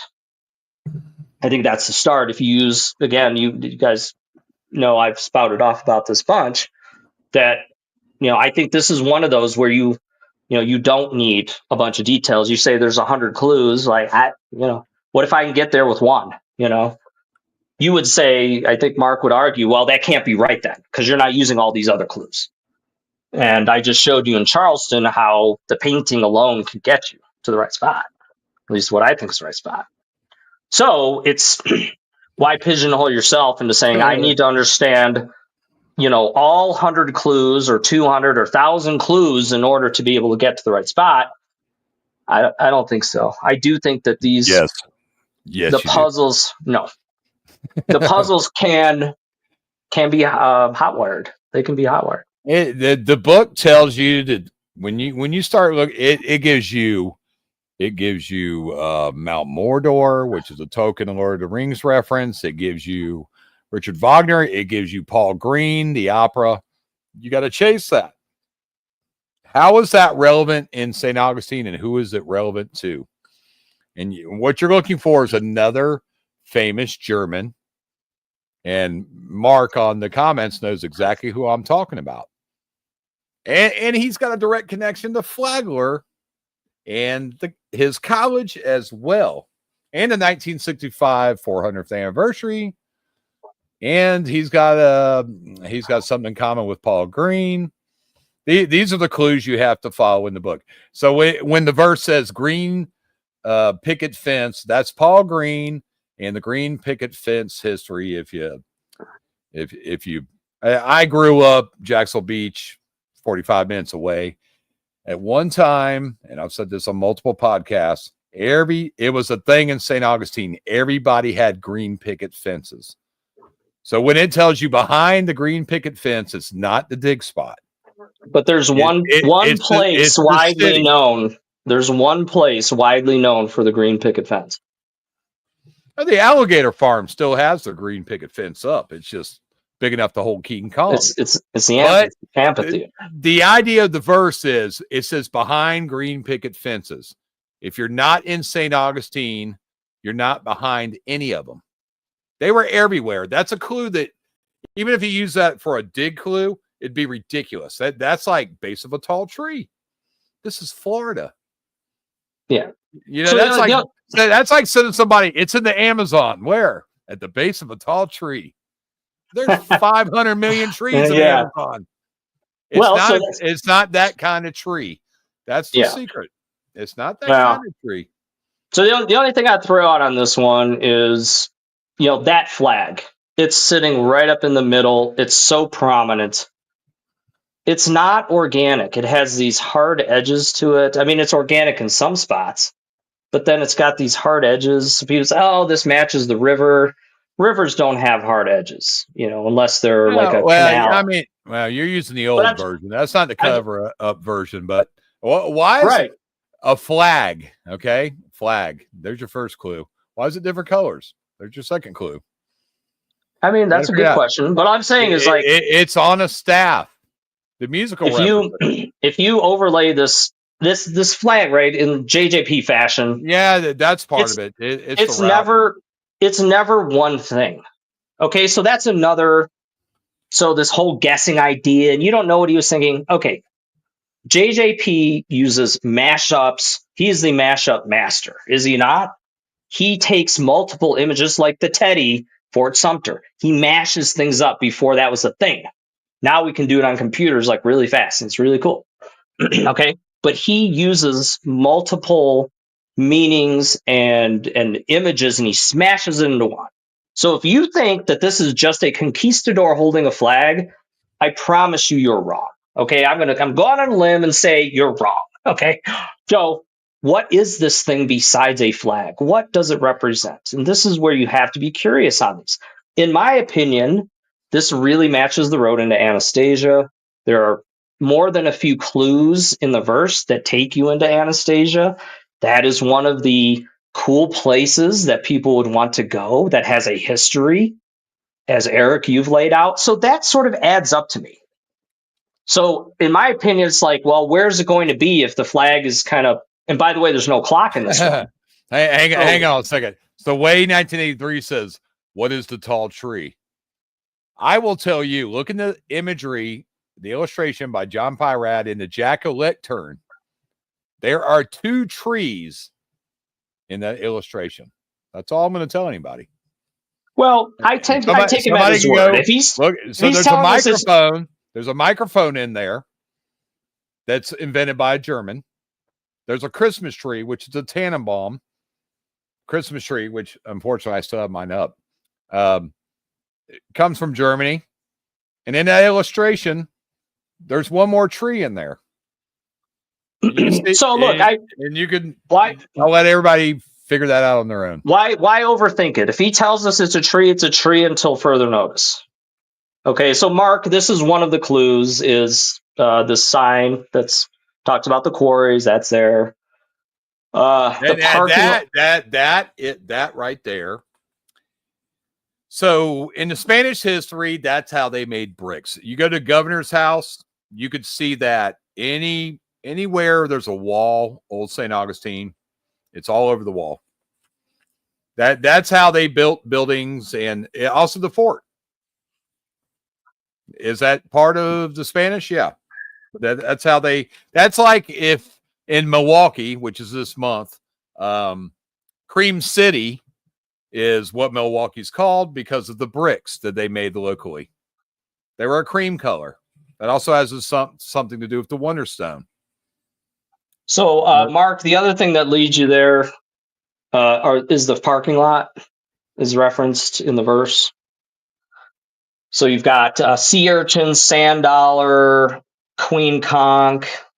So I don't know why these. I think these are maybe the names of the roads or the loops or something. So I don't think any of that was there when Byron was there. No, it was. Yeah, I showed it to you.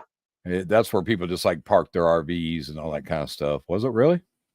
Yeah, right there. Oh, okay. Yeah, okay. Yeah. And for reference, see where the water comes down? That's Salt Run. Now, and the water comes over. This was the original inlet to St. Augustine way back in the day. Now, not the inlet fillet. That inlet used to go all the way to the ocean, and that's the way the ships used to come into St. Augustine. Does that look like anything to you? Familiar? Let me help you out. I don't know what the hell that is. Let me help you out momentarily. That's Anastasia State Park, and there's nothing out there. That's where the anchor is for everybody thinks. Look at the feet. Look at the feet. They have no shoes, and he's wearing tights just like they do in an opera. There's a clue. He's wearing tights. Just like they would have done on stage in the Crossing Store. Sure looks like a foot to me. Anyway. Well, whatever you're showing in that old image, that ain't there anymore. No, this is from 1980. 83, sorry. Yeah. So, anyway. I think we're at 3 hours here. But he's not even wearing the boots. We got 4 minutes. What do you got to do? Go to sleep? We still got 4. So this is the original. Up with us.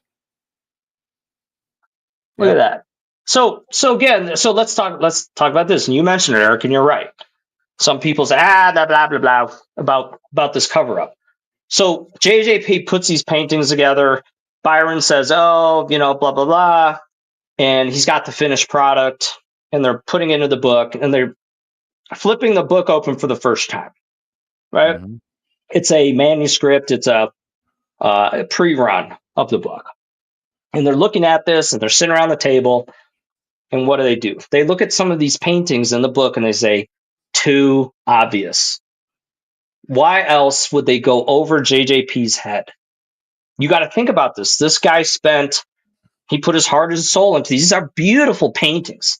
And the creativity behind them is just incredible.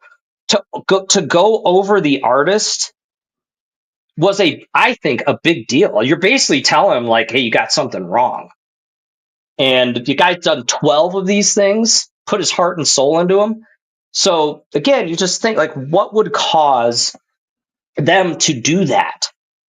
If the Castillo up here, if this was like a secondary, tertiary, fourth level clue, they wouldn't need to cover it up. Because it's not super important.